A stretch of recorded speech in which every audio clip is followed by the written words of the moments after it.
ಶುಕ್ಲಾಂಬರಧರಂ ವಿಷ್ಣುಂ ಶಶಿವರ್ಣಂ ಚತುರ್ಭುಜಂ ಪ್ರಸನ್ನವದನಂ ಧ್ಯಾಯೇತ್ ಸರ್ವವಿಘ್ನೋಪಶಾಂತಯೇ. ಪೂಜ್ಯಾಯ ರಾಘವೇಂದ್ರಾಯ ಸತ್ಯಧರ್ಮರಥಾಯ ಚ ಭಜತಾಂ ಕಲ್ಪವೃಕ್ಷಾಯ ನಮತಾಂ ಕಾಮಧೇನವೇ. ಮಾತಾಯ ಪಿತಾಯ ವಂ ಯತೇವರ್ಯವೇ ನವಧನ್ವಯಾನಾಂ ಆದ್ಯಸ್ಯ ಗುಣೇರುಗಳಾಪಿ ಶ್ರೀರಾಮತದಂಗರಿ ಪ್ರಣಮಾಮಿ ಯುಗಳಂ ನಮಾಮಿ. ಶ್ರೀಶೈಲೇಶದಯಾಭಾತ್ರಂ ವಿಭಕ್ತ್ಯಾದಿಗುಣಾರ್ಣಂ ವಿಭಕ್ತ್ಯಾದಿಗುಣಾರ್ಣಂ ಯತೇಂದ್ರ ಪ್ರವಣಂ ವಂದೇ ರಮ್ಯಜಾಮಾದರಮುನಿಂ ಲಕ್ಷ್ಮೀನಾಥ ಸಮಾರಂಭನಾದಯಾಮನ ಮಧ್ಯಮ ಅಶ್ವದಾಚಾರ್ಯ ಪರ್ಯಂತ ಮುಂದೇ ಗುರು ಪರಂಪರಾ.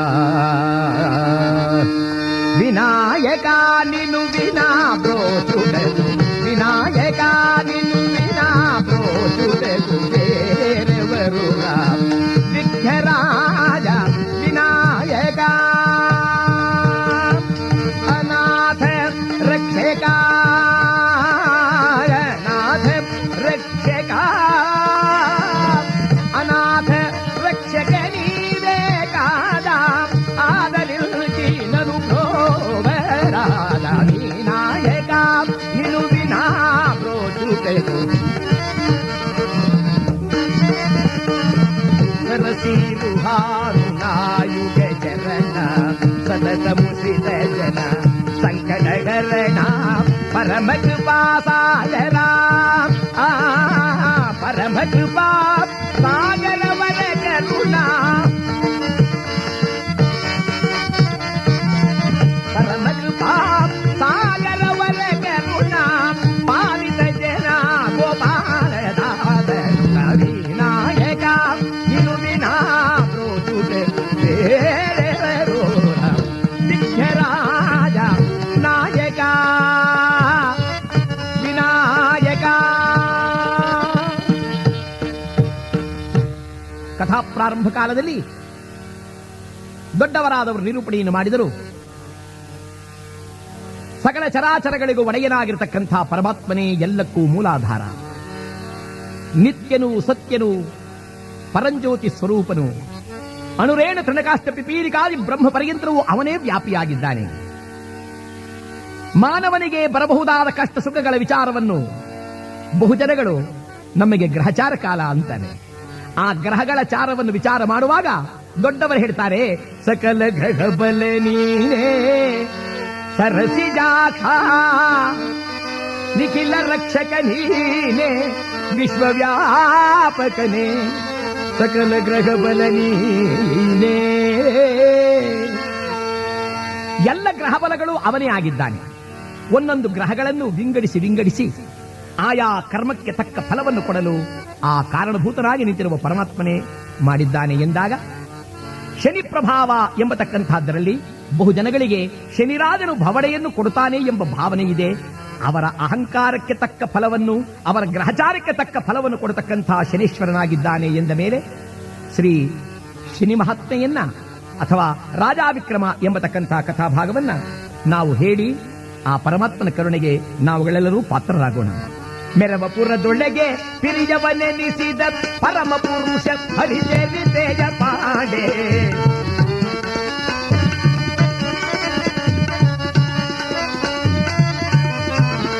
ಆಶ್ರಿತ ಜನ ಪರಿಪಾಲನೆನಿಸಿದ ಹರಿ ಒಲಿಮೆ ಒಳಗಾಗಲು. ರಾಮ ರಾಮ ಜಯ ರಾಮ ರಾಮ ರಾಮ ರಾಮ ಸೀತಾರಾಮ. ಭರತ ಭೂಮಿಯಲ್ಲಿ ಪ್ರಸಿದ್ಧವಾಗಿ ಮೆರೆಯುತ್ತಿರತಕ್ಕಂಥ ಉಜ್ಜಯಿನಿಯ ನಗರ ಜಗದೊಡೆಯನಾದ ಶಿವನ ಒಲಿಮೆಗೆ ಪಾತ್ರನಾಗಿ ಜಗನ್ಮಾತೆಯಾದ ಭದ್ರಕಾಳಿಯ ವರಪ್ರಸಾದಿತನೋ ಎಂದು ಮೆರೆಯತಕ್ಕಂಥ ವಿಕ್ರಮಾದಿತ್ಯ ಮಹಾರಾಜ. ಆತನನ್ನು ರಾಜ ವಿಕ್ರಮ ಎಂದು ಕರೆಯುವುದುಂಟು. ಆ ರಾಜ ವಿಕ್ರಮನು ಭಟ್ಟಿ ಎಂಬತಕ್ಕಂಥ ಮಂತ್ರಿಯಿಂದೊಡಗೂಡಿ ರಾಜ್ಯಭಾರವನ್ನು ಮಾಡುತ್ತಾ ಒಂದು ದಿನ ಒಡ್ಡೋಲಗದಲ್ಲಿ ಕುಳಿತು ತನ್ನ ಮಂತ್ರಿಗಳನ್ನು ಕುರಿತು ಕೇಳಿದರಂತೆ, ಅಯ್ಯ, ನಾಡಿನಲ್ಲಿ ಬಾಳುತ್ತಿರುವ ಜನಗಳೆಲ್ಲರೂ ಸುಖದಿಂದಿರುವರೇ?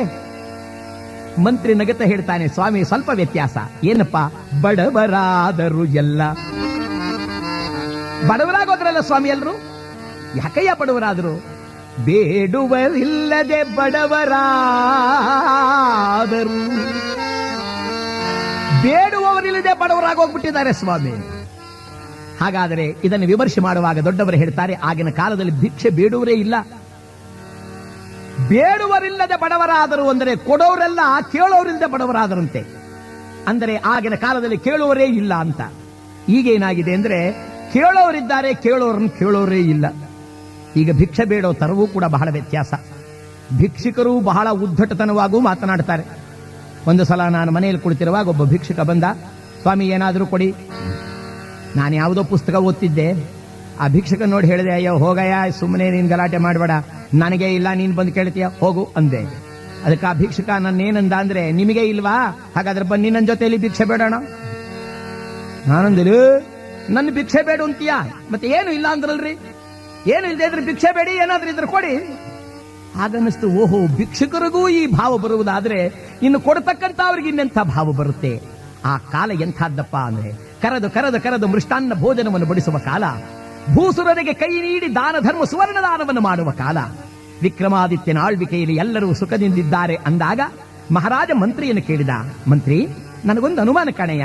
ಏನು ಸ್ವಾಮಿ, ನಾಡಿನ ಜನಗಳೆಲ್ಲ ಇಷ್ಟೊಂದು ಸುಖವಾಗಿ ಸುಭಿಕ್ಷೆಯಿಂದ ಕೂಡಿರಬೇಕಾದ್ರೆ ಈ ಸೌಖ್ಯಕ್ಕೂ ಈ ಸೌಭಾಗ್ಯಕ್ಕೂ ಯಾರು ಕಾರಣ?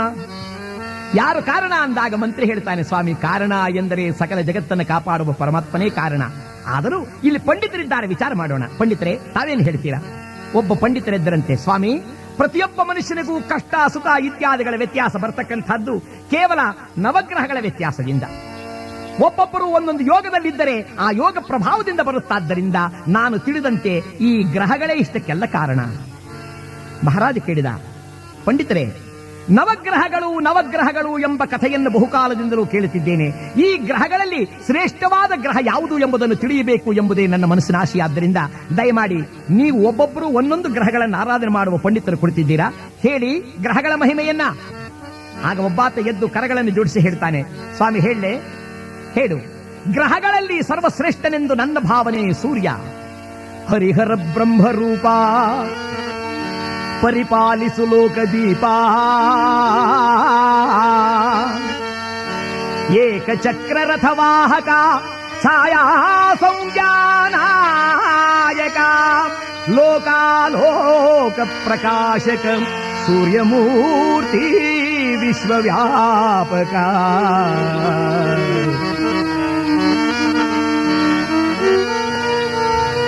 ಸ್ವಾಮಿ, ಹರಿಹರ ಬ್ರಹ್ಮರೂಪನು, ಏಕಚಕ್ರ ರಥವಾಹಕನು, ಛಾಯಾ ಸಂಜ್ಞಾ ನಾಯಕನು, ಸಕಲ ಇಷ್ಟಪ್ರದನು, ಸರ್ವರಿಗೂ ಜ್ಞಾನದಾತನೂ ಆಗಿರತಕ್ಕಂಥ ಸೂರ್ಯದೇವನಿಗಿಂತಲೂ ಮಿಗಿಲಾದ ಗ್ರಹಗಳಿನ್ನುಂಟೆ? ಮಹಾರಾಜ ಹೇಳಿದ ನಿಜ.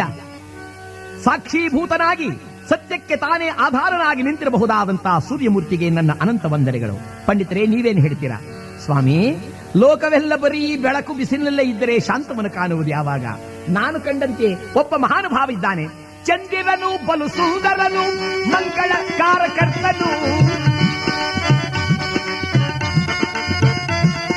ಚಂದಿರನು ಬಲು ಸುಂದರನು, ಮಂಗಳ ಕಾರಣಕರ್ತನು, ನಂಬಿದವರಿಗೆ ಇಂಬನು ನೀಡುವ ಚಂದಿರ. ಅಯ್ಯ ಚಂದಿರ. ಗ್ರಹಗಳಲ್ಲಿ ಚಂದ್ರ ಸ್ವಾಮಿ ಔಷಧೀಕರ್ತ, ಲೋಕಕ್ಕೆ ಮಂಗಳವನ್ನು ನೀಡತಕ್ಕಂಥವನು, ಎಲ್ಲರಿಗೂ ಮನಸ್ಸಿಗೆ ತಂಪನ್ನು ಕೊಟ್ಟು ವಿಶ್ರಾಂತಿ ಸಮಯದಲ್ಲಿ ಆನಂದವನ್ನು ನೀಡಿ ಲೋಕ ಕಲ್ಯಾಣವನ್ನು ಮಾಡತಕ್ಕಂಥವನು. ಬಹಳ ಸಂತೋಷ. ನಡೆಯಲಿ ಆತನಿಗೆ ಆರಾಧನೆ. ಅಯ್ಯ, ತಾವೇನು ಹೇಳ್ತೀರಾ? ಮತ್ತೊಬ್ಬರಿದ್ದರಂತೆ, ಸ್ವಾಮಿ, ಅಂಗಾರಕ, ಆತನು ಒಲಿದರೆ ಬಂಗಾರ ಗುಣಸಂಪನ್ನನು ಸ್ವಾಮಿ. ಆತನ ದೋಷದಿಂದೇನಾದರೂ ಕ್ರೂರ್ಯಾದ ಎಂದರೆ ಆತನ ದೋಷಕ್ಕೆ ಗುರಿಯಾಗದವರು ಈ ಲೋಕದಲ್ಲಿ ಬಾಳುವುದು ಬಹು ಕಷ್ಟ. ಆತನು ಲೋಕಕ್ಕೆ ಅನೇಕ ಕಲ್ಯಾಣ ಕಾರ್ಯವನ್ನು ಮಾಡಿದ್ದಾನೆ. ಸಂತೋಷ, ವಂದನೆ. ತಾವೇನು ಹೇಳ್ತೀರಾ? ಮತ್ತೊಬ್ಬ ಎದ್ದ, ಸ್ವಾಮಿ, ಬುಧ ಸನ್ಮಾನಿತ. ಬುಧ ಗ್ರಹವು ಯಾರಿಗೆ ಒಲಿಯುತ್ತಾನೋ ಅವನನ್ನ ಬಹುವಿಧದಲ್ಲಿ ಲೋಕದಲ್ಲಿ ಪ್ರಖ್ಯಾತನನ್ನಾಗಿ ಮಾಡ್ತಾನೆ. ವಂದನೆ, ಆತನಿಗೂ ಮಂಗಳವಿರಲಿ. ಅಯ್ಯ, ತಾವೇನು ಹೇಳ್ತೀರಾ? ಇನ್ನೊಬ್ಬರೆದ್ದರು, ಸ್ವಾಮಿ, ನಗುರೋರಧಿಕಂ. ಗುರುವಿಗಿಂತಲೂ ಈ ಲೋಕದಲ್ಲಿ ಯಾರು ಹಿರಿಯರೇ ಇಲ್ಲ ಎಂದ ಮೇಲೆ ಗುರು ಬ್ರಹ್ಮ, ಗುರುರ್ ವಿಷ್ಣು, ಗುರುರ್ ದೇವೋ ಮಹೇಶ್ವರ, ಗುರುರ್ ಸಾಕ್ಷಾತ್ ಪರಬ್ರಹ್ಮ, ತಸ್ಮೈ ಶ್ರೀ ಗುರುವೇ ನಮಃ. ಗುರುವಿಗಿಂತಲೂ ಹಿರಿಯರಿ ನಾರು ಸ್ವಾಮಿ. ರಾಜ ಎದ್ದು ನಮಸ್ಕರಿಸಿದ. ನಿಜ, ಆ ಗುರುವಿನಿಂದಲೇ ಸಕಲ. ಆ ಗುರುವ ಅನುಗ್ರಹವಿಲ್ಲದೆ ಹೋದ ಮೇಲೆ ಲೋಕದಲ್ಲಿ ಬಾಳುವುದೇ ಕಷ್ಟ. ಇದೋ ಗುರುವಿಗೆ ಅನಂತಾನಂತ ವಂದನೆ.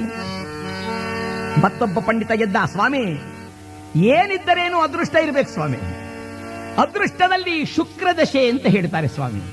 ಆತನು ದೈತ್ಯ ಗುರುವಾಗಿದ್ದರೂ ಲೋಕದಲ್ಲಿ ಬಹುವಿಧವಾದ ಮಂಗಳವನ್ನುಂಟು ಮಾಡ್ತಾನಾದ್ದರಿಂದ ಆತನು ಸರ್ವಶ್ರೇಷ್ಠ ಎಂದು ನಾನು ಭಾವಿಸ್ತೇನೆ. ಅಯ್ಯ, ನಿಮ್ಮಿಚ್ಛೆಯಂತೆ ಆಗಲಿ, ಆತನಿಗೂ ವಂದನೆ. ಆಗೊಬ್ಬ ವಯಸ್ಸಾದ ಮುದುಕ ಎದ್ದು ಹೇಳುತ್ತಿದ್ದಾನೆ, ಮಹಾರಾಜ, ಈಗ ನಾನು ಹೇಳುವ ವಿಚಾರವನ್ನ ಸ್ವಲ್ಪ ಗಮನವಿಟ್ಟು ಕೇಳಬೇಕು. ನಾನು ಹೇಳತಕ್ಕಂಥ ಆತನು ಸಾಮಾನ್ಯನಲ್ಲ. ಸೂರ್ಯಪುತ್ರನಾಗಿ ಛಾಯಾಗರ್ಭ ಸಂಭೂತನಾಗಿ ಅವತರಿಸಿ ದಂಡಧರನಾಗಿ ಪ್ರಚಂಡನಾಗಿ ಕಾಲಭೈರವನ ಪ್ರಿಯ ಭಕ್ತನಾಗಿ ನಂಬಿದವರಿಗೆ ಇಂಬನ್ನು ಕೊಡುತ್ತಾ ಅಹಂಕಾರದಿಂದ ಬೆರೆದವರು ಯಾರಾದರೂ ಲೆಕ್ಕಿಸದೆ ಅವರನ್ನು ಧೂಳೀಪಟವನ್ನಾಗಿ ಮಾಡಬಲ್ಲಂತಹ ಗ್ರಹವೆಂದರೆ ಶನಿಶ್ಚರ. ರಾಜ ಕ್ಷಣಕಾಲ ಕಣ್ಣನ್ನು ಮುಚ್ಚಿ, ವಿಪ್ರರೇ, ನಿಮಗೆ ಎದುರಾಡುತ್ತಿದ್ದೇನೆ ಎಂದು ಭಾವಿಸಬೇಡಿ. ಶನಿಗ್ರಹ ಎಂದಾಗ ನನ್ನ ಮನಸ್ಸಿನಲ್ಲಿ ಸ್ವಲ್ಪ ಕಳವಳ ಉಂಟಾಗಿದೆ. ಅಯ್ಯ, ತಾಯಿ, ತಂದೆ, ಗುರು, ದೇವರು ಎಂದು ಯಾರನ್ನೂ ಲೆಕ್ಕಿಸದೆ ಎಲ್ಲರನ್ನೂ ಕಾಡುವ ಆ ಶನಿಯು ಯಾವ ಹಿರಿಯವನು? ಆತನ ಬಗ್ಗೆ ನನಗಷ್ಟು ಅಭಿಮಾನವಿಲ್ಲ. ಇನ್ನೊಬ್ಬರೆದ್ದರಂತೆ, ಸ್ವಾಮಿ, ನಾವೀರ್ವರು ರಾಹುಕೇತುಗಳೆಂಬ ಗ್ರಹಗಳನ್ನು ಪೂಜೆ ಮಾಡುವರು, ಅವರೂ ಸಹ ಲೋಕದಲ್ಲಿ ಪ್ರಖ್ಯಾತರಾಗಿದ್ದಾರೆ. ಮಹಾರಾಜ ಹೇಳಿದ, ಅದು ಅವರಿಗೂ ವಂದನೆ ಇರಲಿ, ಆದರೆ ಇಲ್ಲಿ ಪ್ರಸ್ತಾಪವಿರಬಹುದಾದದ್ದು ಶನಿರಾಜ. ಅವನಾವ ಹಿರಿಯನು ಪಂಡಿತರೇ, ಅಷ್ಟೊಂದು ಕೊಂಡಾಡ್ತಿದ್ದೀರಲ್ಲ. ಆಗ ವಿಪ್ರೋತ್ತಮ ತಲೆ ತಗ್ಗಿಸಿದ, ನಾರಾಯಣ ನಾರಾಯಣ ನಾರಾಯಣ. ಬಹುಶಃ ಈ ಮಹಾನುಭಾವನಾಗಿರ್ತಕ್ಕಂಥ ರಾಜನಿಗೆ ಗ್ರಹಚಾರ ಕಾಲ ಬಂದಿದೆ ಅಂತ ಕಾಣುತ್ತಿದೆ ಎನ್ನುವ ಸಮಯಕ್ಕೆ ಸರಿಯಾಗಿ ಗಗನ ಮಾರ್ಗದಲ್ಲಿ ಶನಿರಾಜ ಬರುತ್ತಿದ್ದಾನಂತೆ. ಗಗನ ಮಾರ್ಗದಲ್ಲಿ ಬರುವ ಶನಿರಾಜ ಕೇಳಿದಲ್ಲಿ ಮಾತಾ,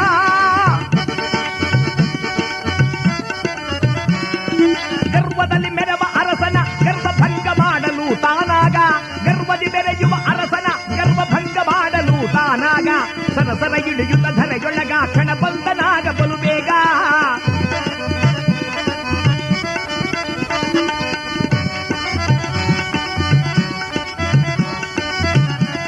ಆರಂಭದ ತೋರಲು ಬಂದನಾಗ ಬೇಗ. ಈ ಮಾತನ್ನು ಕೇಳಿ ಗಗನ ಮಾರ್ಗದಲ್ಲಿ ರಥಾರೂಢನಾಗಿ ಹೋಗುತ್ತಿದ್ದಂತ ಕಾಕವಾಹನನಾದ ಶನಿರಾಜನ ಈ ಮಾತನ್ನು ಕೇಳಿ ಸರ್ರನೆ ಕೆಳಗಿಳಿದಂತೆ ಸಭೆಯೆಲ್ಲ ಬೆಕ್ಕಸ ಬೆರಗಾಯಿತು. ಪೀತಾಂಬರಧರನಾಗಿ ಕಪ್ರವಶ್ಚನಾಗಿ ಕರದೊಳಗೆ ದಂಡವನ್ನು ಬಿಡಿದು ನಿಂತಿರಬಹುದಾದಂತಹ ಶನಿರಾಜನನ್ನು ಕಂಡು ಸಭೆ ಗಡಗಡಗಡೆ ನಡುಗಿದರೆ ವಿಕ್ರಮನು ಎದ್ದು ಕೈಗಳನ್ನು ಜೋಡಿಸಿದ, ಸ್ವಾಮಿ, ತಾವು ಯಾರು? ಮಹಾನುಭಾವ ಯಾರು? ಶನಿರಾಜನಕ್ಕ, ಯಾರೇ ನೀನೀಗ ತಾನೇ ಎಂದೆ, ಆರನ್ನು ಕಂಡು ಲೆಕ್ಕಿಸಲೆ ಧರೆಯೊಳಗೆ ನಾವಾಳುವೆನೆಂದಾಡಿದೆ. ಆವ ಹಿರಿಯವನೆಂದು ಜರಿದವನೆ ನಾ ರವಿಸುತನು ಮರ್ತಾಂಡ ತೇಜನೆಂದು ಮೆರೆವಾದ.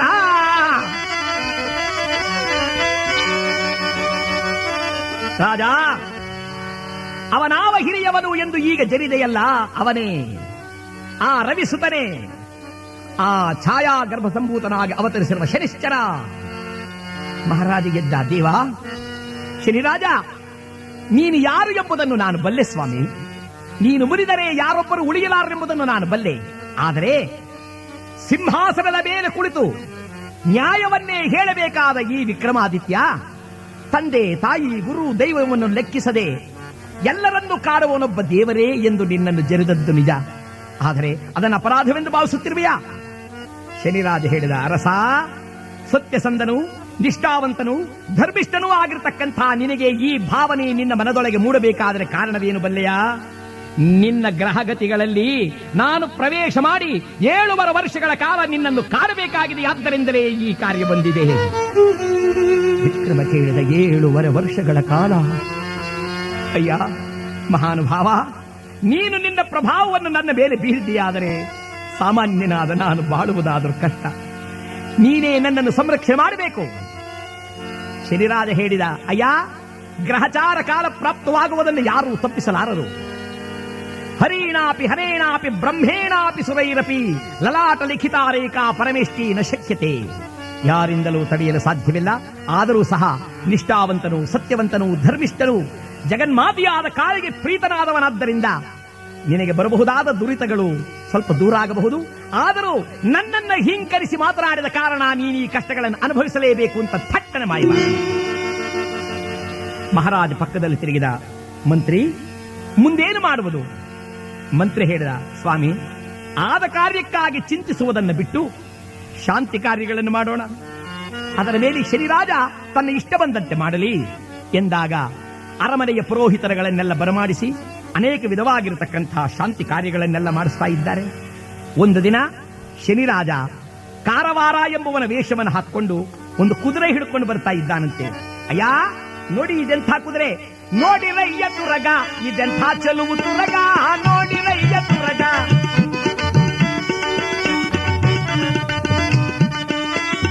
ನೋಡಿರಯ್ಯ ತುರಗ, ಇದೆಂಥ ಚಲುವು ತುರಗ, ಜಗವನೆಲ್ಲಗರಸಿದಡು ದೊರಕದಿದ್ದ ತುರಗ.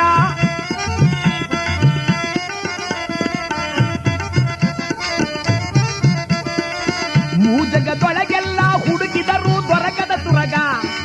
ಓಹೋ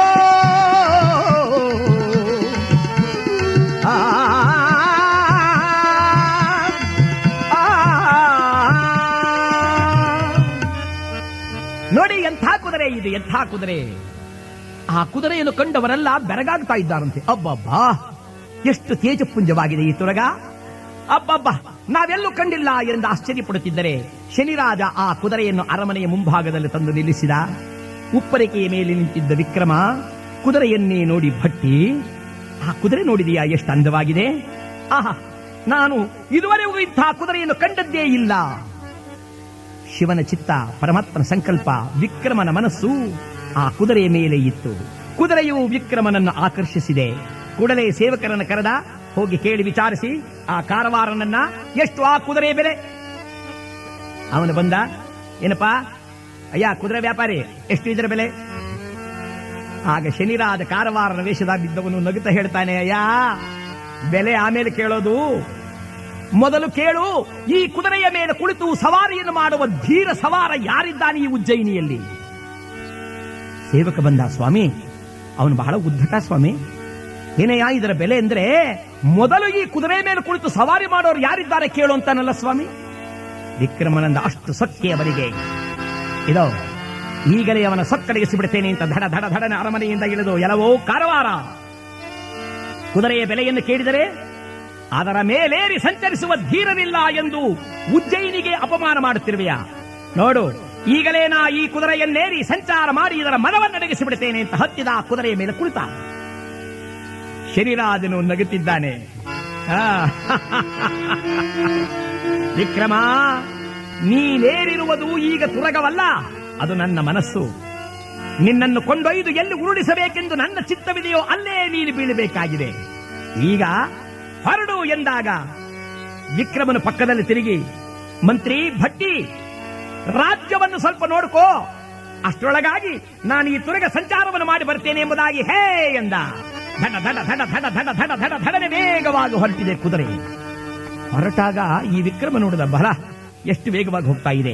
ಇಂಥ ಕುದುರೆಯನ್ನತ್ತಿ ಯುದ್ಧರಂಗದಲ್ಲಿ ನಿಂತರೆ ಜಯವೇ ಜಯ, ಇನ್ನೂ ವೇಗವಾಗಿ ಓಡುತ್ತೇನೋ ನೋಡೋಣ ಎಂಬುದಾಗಿ ಒಂದು ಸಲ ಆ ಕುದುರೆಯ ವಾಗೆ ಲಗಾಮನ್ ಹಿಡಿದು ಹೇ ಎಂದ. ಹಾರಿತಂತೆ ಗಗನಕ್ಕೆ, ಚಕ್ಕನೆಗಾರುತ ಗಗನ ಮಾರ್ಗದಲ್ಲಿ ಸಾಗಿತು ತುರಗವು ಆಗ.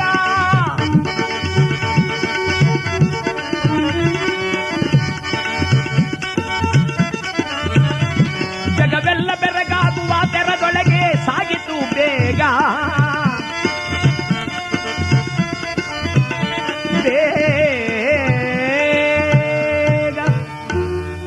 ಹಾರಿದೆ ಕುದುರೆ ಗಗನ ಮಾರ್ಗದಲ್ಲಿ. ವಿಕ್ರಮ ಕಂಡ, ಅಬ್ಬಾ ಈ ಕುದುರೆ ನೆಲದಲ್ಲಿ ಓಡಾಡುವುದಲ್ಲ, ಕೆಟ್ಟನಲ್ಲ ಎಂಬುದಾಗಿ ಬಿಗಿಯಾಗಿ ಅದರ ಕಂಠವನ್ನು ಬಿಗಿದನಂತೆ. ಇಲ್ಲಿ ನಗುತ್ತ ನಿಂತಿದ್ದ ಶನಿರಾಜ ವಿಕ್ರಮ, ಗಗನ ಮಾರ್ಗದಲ್ಲಿ ಹೋಗುವ ಕುದುರೆಯು ನಿನಗೆ ಆಧಾರವೇ ನೋಡು ಎಂದು ಸಂಕಲ್ಪಿಸಿದ ಮಾತ್ರದಿಂದ ಯಾವುದೋ ಕಾನನದ ಮಧ್ಯದಲ್ಲಿ ಗಗನ ಮಾರ್ಗದಲ್ಲಿ ಕುದುರೆಯು ತನ್ನ ದೇಹವನ್ನು ಒದರಿದೆ. ತಪ್ಪಿಕೊಂಡಿದ್ದ ವಿಕ್ರಮ ಕೈಯನ್ನು ಬಿಟ್ಟ. ಹೇ ಪರಮಾತ್ಮ, ಹೇ ಮಾತಾ ಕಾಪಾಡು ಎಂದರೆ ಜಾರಿ ನೆಲದ ಮೇಲೆ ಹಪ್ಪನೆ ಬಿದ್ದು ಪ್ರಜ್ಞಾ ಶೂನ್ಯನಾಗಿ ಬಿದ್ದಿದ್ದಾನೆ. ಇಲ್ಲಿ ಕಾರವಾರ ಕೇಳಿದ, ಏನ್ರಿ ಮಂತ್ರಿಗಳೇ, ಒಳ್ಳೆ ರಾಜ್ಯಕ್ಕೆ ಬಂದಲ್ಲಪ್ಪ ನಾನು. ಅಲ್ಲ ಕುದುರೆ ಮೇಲೆ ಹೊತ್ತು ಕೂತ್ಕೊಂಡು ಇದರ ಬೆಲೆ ಏನು ಏನು ಎಂತೂ ಯಾವುದೂ ವಿಚಾರವನ್ನು ಮಾಡಿದೆ. ಕುದುರೆ ಹತ್ಕೊಂಡು ಹೊರಟೋದ್ರೆ ನಮ್ಮ ಗತಿ ಏನ್ರಿ? ಭಟ್ಟಿ ನೋಡಿದ, ಮುಚ್ಚು ಬಾಯ್, ಯಾರೊಡನೆ ಮಾತನಾಡುತ್ತಿರುವೆ? ಈ ನಾಡಾಳುವ ಧ್ವರೆ ನನ್ನ ಪ್ರಭು ಜಗನ್ಮಾತೆಯ ಕರುಣೆಗೆ ಪಾತ್ರನಾಗಿರ್ತಕ್ಕಂಥ ವಿಕ್ರಮನ ಬಗ್ಗೆ ಮಾತಾಡ್ತಿರ್ವಿಯ. ಯಾರಲ್ಲಿ ಇವನೇನ್ ಬೆಲೆ ಕೇಳ್ತಾನೆ ಕೊಟ್ಟು ಕಳಿಸಿ. ಎಷ್ಟು ಬೆಲೆ? 1,00,000 ವರಹ, ಮೇಲತ್ತು ಸಹಸ್ರ ವರಹಗಳನ್ನು ಕೊಟ್ಟು ಕಳುಹಿಸಿ. ಹಾಗಂದ ಕೂಡಲೇ ನಗನಗುತ್ತ ನಿಂತಿದ್ದ ಕಾರವಾರ, ಬೆಲೆಯೋ ಆಗಲಿ ಆಗಲಿ, ಅರಸ ಎಲ್ಲಿದ್ದಾನೆ ನೋಡ್ತೇನೆ ಎಂದು ಮಾಯವಾಗಿ ಕಾಡಿನ ಮಾರ್ಗಕ್ಕೆ ಹೊರಟ. ಭಟ್ಟಿ ತನ್ನ ಅರಸುತನದವರಿಗೆ ಹೇಳಿದ, ಅರಸ ಎಲ್ಲಿ ಹೋಗಿದ್ದಾನೋ ನೋಡಿ ಬರ್ತೇನೆ, ಎಚ್ಚರಿಕೆಯಿಂದ ರಾಜ್ಯವನ್ನು ನೋಡಿಕೊಳ್ಳಿ ಎಂದು ತಾನೊಂದು ತುರಗವನ್ನು ಹತ್ತಿ ತಾನೊಂದು ಕಡೆಗೆ ಹೊರಟನಂತೆ ರಾಜ ವಿಕ್ರಮನನ್ನು ಹುಡುಕಿಕೊಂಡು. ಶನಿರಾಜ ಬಂದು ಕಾಡಿನಲ್ಲಿ ಬಿದ್ದಿರುವ ವಿಕ್ರಮನ ತಲೆಯ ಬಳಿಯಲ್ಲೇ ನಿಂತು ನಕ್ಕ. ವಿಕ್ರಮ, ಒಂದು ಘಳಿಗೆಗೆ ಬದಲು ನೀರು ರಾಜ, ಈಗಾಗಲೇ ಏನಿಲ್ಲದ ಭಿಕಾರಿ. ನಡೆ, ನೋಡು ನಿನ್ನ ಗತಿ ಏನು ಎಂದರೆ, ಸ್ವಲ್ಪ ವೇಳೆಯ ಮೇಲೆ ವಿಕ್ರಮನು ಕಣ್ಣನ್ನು ಬಿಟ್ಟು ನೋಡಿದ. ಎಲ್ಲಿದ್ದೇನೆ ನಾನು? ಇದೇಕೆ ಕುದುರೆ ನನ್ನನ್ನು ಹೊತ್ತು ತಂದು ಇಲ್ಲಿ ಹಾಕಿತು? ಓಹೋ, ನಿಜ ನಿಜ, ಇದು ಶನಿರಾಜನ ಪ್ರಭಾವ. ನಿಜ, ಈ ಕಷ್ಟಕಾಲ ಕಳೆಯುವ ಪರ್ಯಂತರವೂ ಸಹ ನಾನು ಈ ಕಾಡಿನಲ್ಲೇ ಇದ್ದು ಬಿಡುವುದು ಕ್ಷೇಮ. ಶನಿರಾಜ, ನಿನ್ನ ಇಷ್ಟ ಬಂದಂತಾಗಲಪ್ಪ ಎಂದು ನಮಸ್ಕಾರ ಮಾಡಿ ಎದ್ದು ಹೊರಟಿದ್ದಾನೆ. ದಿಕ್ಕು ತೋಚದು. ಕಳೆದಿದೆ ದಿನ 1, 2, 3, 4, ತಿನ್ನಲನ್ನವಿಲ್ಲ. ಗಡ್ಡ ಮೀಸೆಗಳು ಬೆಳೆದಿದೆ, ಹರಕಲು ಬಟ್ಟಿಯಾಗಿದೆ. ಕಲ್ಲು ಮುಳ್ಳುಗಳನ್ನು ತುಳಿದು ಕಾಲಿನಲ್ಲಿ ರಕ್ತ ಸೋರಲಾರಂಭಿಸಿದೆ. ಅನ್ನವಿಲ್ಲದೆ ನರಳಿ ಕಂಗೆಟ್ಟು ಕುಳಿತು ರಾಜ ಹೇಳ್ತಾನೆ, ಪರಮಾತ್ಮ, ಸಾವಿರಾರು ಮಂದಿಗೆ ಮೃಷ್ಟಾನ್ನ ಭೋಜನವನ್ನು ಬಡಿಸಿದಂತ ಅರಸನಿಗೆ ಒಂದು ತುತ್ತನ್ನವಿಲ್ಲವೇ? ನಾರಾಯಣ ನಾರಾಯಣ ನಾರಾಯಣ. ನಡೆದು ಬರುತ್ತಿದ್ದಾನೆ. ಅಡವಿಯೊಳಗೆ ನಡೆಯುತ್ತಾ ನಡೆಯಲಾರದೆ ಎಡವುತ್ತಾ ಕೆಳಗುರುಳಿ ನರಳುತ್ತಾ ಕಾಡು ಮೃಗಗಳನ್ನು ಕಂಡು ಅಂಜಿ ಓಡುತ್ತಾ ಕಾಡ್ಗಿಚ್ಚಿಗೆ ಬೆದರುತ್ತಾ. ಕಾಡು ಪ್ರಾಣಿಗಳು ಬಂದರೆ ಹೆದರಿ ಓಡುತ್ತಾನೆ. ಅಲ್ಲಲ್ಲಿ ಕಾಡ್ಗಿಚ್ಚಿಗಳು ಕಾಣಿಸಿದರೆ ಗಡಗಡನೆ ನಡುಗಿ ಕುಳಿತಿದ್ದಾನೆ. ಒಮ್ಮೆ ತಲೆ ತಿರುಗಿ ಕೆಳಗೆ ಬಿದ್ದಾಗ ಸಂಕಟ ಸಹಿಸಲಾರದೆ, ಅಪ್ಪ ಅಪ್ಪ, ಶನಿರಾಜ, ಇಷ್ಟೊಂದು ಕಷ್ಟಗಳನ್ನು ಕೊಡುವ ನೀನು ನನ್ನನ್ನು ಉಳಿಸಲೇಬಾರದಾಗಿತ್ತಲ್ಲ. ನಿನ್ನ ಇಚ್ಛೆ ಬಂದಂತಾಗಲಿ. ನಾರಾಯಣ ನಾರಾಯಣ ಅಂತ ಬರುತ್ತಿದ್ದಾನಂತೆ. ಬರುವಾಗ ದೂರದಲ್ಲಿ ಕಾಣಿಸಿದೆ ಒಂದು ಊರು. ಆ ಊರನ್ನ ನೋಡುತ್ತಾ ಹೇಳಿದನಂತೆ, ಯಾವುದಿರಬಹುದು? ಆಗ ಅರಸ ಹತ್ರ ಬರುತ್ತಿದ್ದಾನೆ. ದೂರದಲ್ಲಿ ಕಂಡ ತಾಮಲಿಲ್ದಾಪುರವ ಸೇರಿದನು ಅರಸ. ದೂರದಿ ಕಂಡ ತಾಮಲಿಲ್ದಾಪುರವ ಸೇರಿದನು ಅರಸ. ಆವ ಕಾರಣದಿ ತಾನೀಗ ಬಾಳಬೇಕೋ ಎನ್ನುತ್ತಾ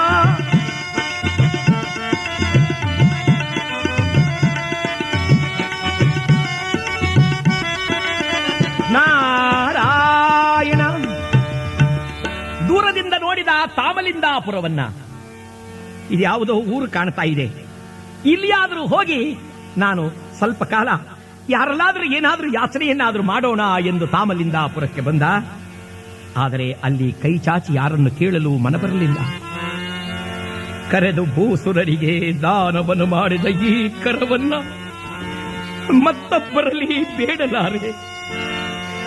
ಬೇಡದಂದದಿ ಮಾಡು ಪರರ ಎಂದು ದೊಡ್ಡವರಾಡಿದ ಮಾತಿನಂತೆ ಕೊಟ್ಟ ಕೈಯಾದ ಈ ಕೈ ಭಿಕ್ಷೆ ಬೇಡಲಾರೆ.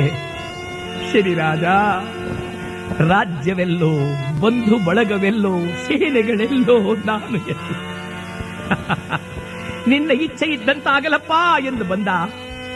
ಅಲ್ಲಿ ರತ್ನಪುಡಿ ವ್ಯಾಪಾರಿಗಳ ಅಂಗಡಿಯ ಸಾಲು. ಅಲ್ಲೊಬ್ಬ ನಂದಯ್ಯ ಶ್ರೇಷ್ಠಿ ಎಂಬಾತ ರತ್ನಪುಡಿಯ ವ್ಯಾಪಾರಿ. ಪಕ್ಕದಲ್ಲಿ, ಅಂಗಡಿಯ ಪಕ್ಕದಲ್ಲಿ ಒಂದಿಷ್ಟು ಸ್ಥಳವಿತ್ತು. ಬಂದಂಥ ವಿಕ್ರಮನು ಆ ಅಂಗಡಿಯ ಬಳಿಯಲ್ಲಿ ಕುಳಿತ.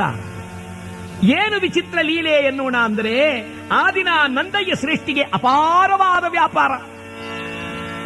ಇದ್ದ ಬಂದ ರತ್ನ ಮುತ್ತುಗಳನ್ನೆಲ್ಲ ಮಾರಿದ. ಇದೇನು ಆಶ್ಚರ್ಯ, ನನಗೆದ್ದು ಇಷ್ಟೊಂದು ವ್ಯಾಪಾರವಾಗ್ತಿರ್ಲಿಲ್ವಲ್ಲ, ಈ ದಿನ ವ್ಯಾಪಾರವಾಗ್ತಾ ಇದೆಯಲ್ಲ, ಇದು ಯಾರ ಯೋಗ, ಇದು ಯಾರ ಬಲ ಎಂದು ಪಕ್ಕದಲ್ಲಿ ತಿರುಗಿ ನೋಡ್ತಾನೆ. ಹುಚ್ಚನಂತೆ ತಲೆ ಕೆದರಿ ನೆಲವನ್ನೇ ನೋಡುತ್ತಾ ಕಣ್ಣೀರು ಸುರಿಸುತ್ತಾ ಕುಳಿತಿರುವ ವಿಕ್ರಮನು ಕಾಣಿಸಿದ. ಶ್ರೇಷ್ಠಿ ತೀರ್ಮಾನ ಮಾಡಿದರಂತೆ, ಈತ ಯೋಗ ಪುರುಷನೇ, ಯಾವುದೋ ಗ್ರಹಚಾರಕ್ಕೆ ಸಿಕ್ಕಿ ಹೀಗಾಗಿದ್ದಾನೆ. ಅಂದ ಮೇಲೆ ಈತನನ್ನು ವಿಚಾರಿಸೋಣ ಅಂತ ಅಂಗಡಿಯ ಬಾಗಿಲನ್ನು ಹಾಕಿ ಹತ್ತಿರಕ್ಕೆ ಬಂದು ಕೇಳಿದ. ಅಯ್ಯ, ನಿನ್ನ ಹೆಸರೇನು? ವಿಕ್ರಮ ಹೇಳಿದ ಹೆಸರು, ಅಯ್ಯ ನನ್ನನ್ನ ಪರದೇಶಿ ಎಂದು ಕರೆಯುತ್ತ.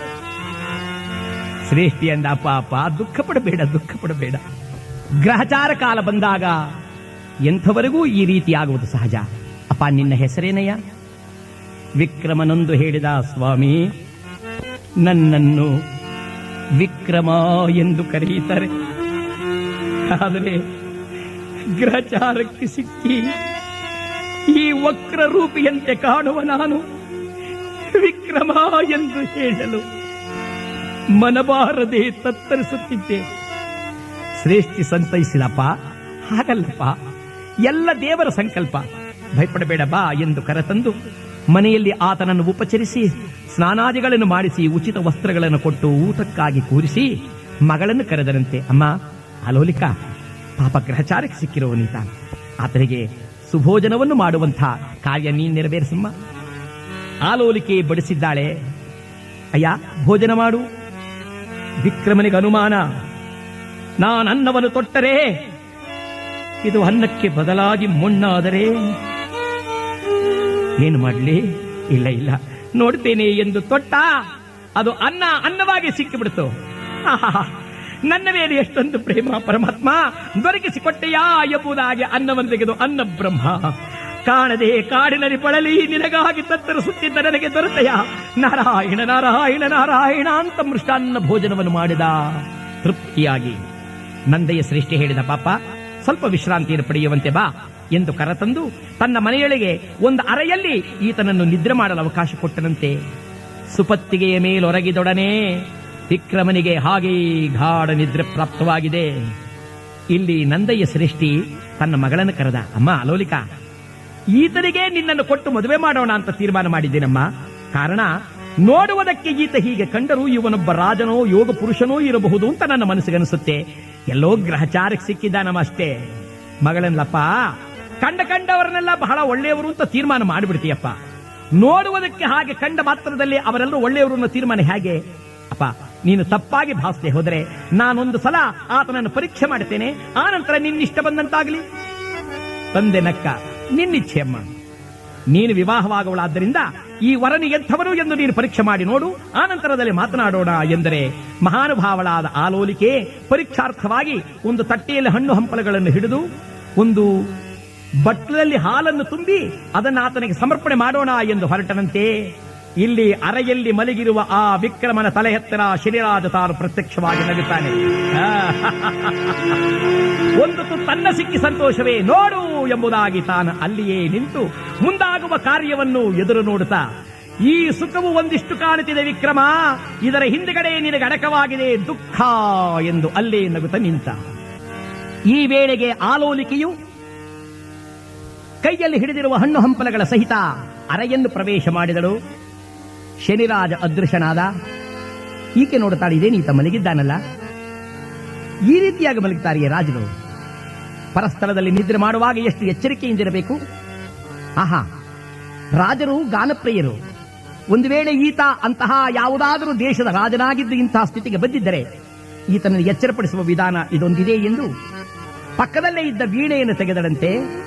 ಆ ವೀಣೆಯ ತಂತಿಯನ್ನು ಮೀಟುತ್ತಾ ಕರೀತಿ ಹೇಳ್ತಿದ್ದಾಳಂತೆ, ತರಬೇಯಿ ಮೌನವು ತರಬೇಯಿ ಮೌನವು ತರಬೇಯಿ ಮೌನವು ಹೃದಯದ ವೀಣೆಯ ದನಿಯ ಕೇಳಿ ತರಬೇಯಿ ಮೌನವು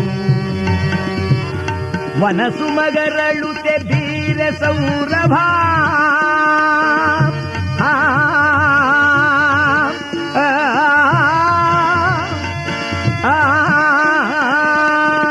ವನಸು ಮಗರಳುತೆ ಬೀರ ಸೌರಭ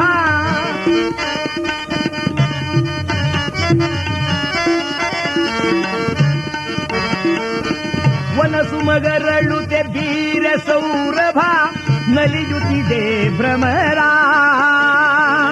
ಸಮಯ ಸುಮಧುರ ಆಲಿಸೋ ಚತುರ ಸಮಯ ಸುಮಧುರ ಆಲಿಸೋ ಚತುರನುರಾಗದಲ್ಲಿ ನಲಿಧೀರ ತರಬೇಯಿ ಮೌನವು ತರಬೇಯಿ ಮೌನವು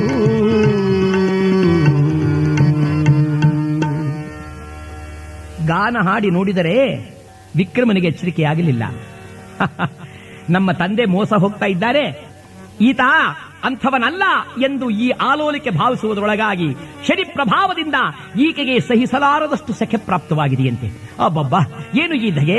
ನಾನು ಹಾಕೊಂಡಿರುವ ಆಭರಣವಂತೂ ಮತ್ತಷ್ಟು ಕಷ್ಟ ಕೊಡ್ತಿದೆಯಲ್ಲ ಎಂಬುದಾಗಿ ತಾನು ಧರಿಸಿದ್ದ ಮುತ್ತಿನ ಸರಗಳನ್ನೆಲ್ಲ ತೆಗೆದು ಪಕ್ಕದಲ್ಲಿಡುತ್ತಾ ಹಾಗೆಯೇ ಸೆಕೆಗೆ ತಾನು ಗಾಳಿಯನ್ನು ಬೀಸಿಕೊಳ್ಳುತ್ತಿದ್ದರೆ ಸೆರಗಿನಿಂದ ಶನಿರಾಜನ ಪ್ರಭಾವದಿಂದ ಈಕೆಗೆ ಹಾಗೆ ನಿದ್ರೆ ಆವರಿಸಿಬಿಡುತ್ತಂತೆ.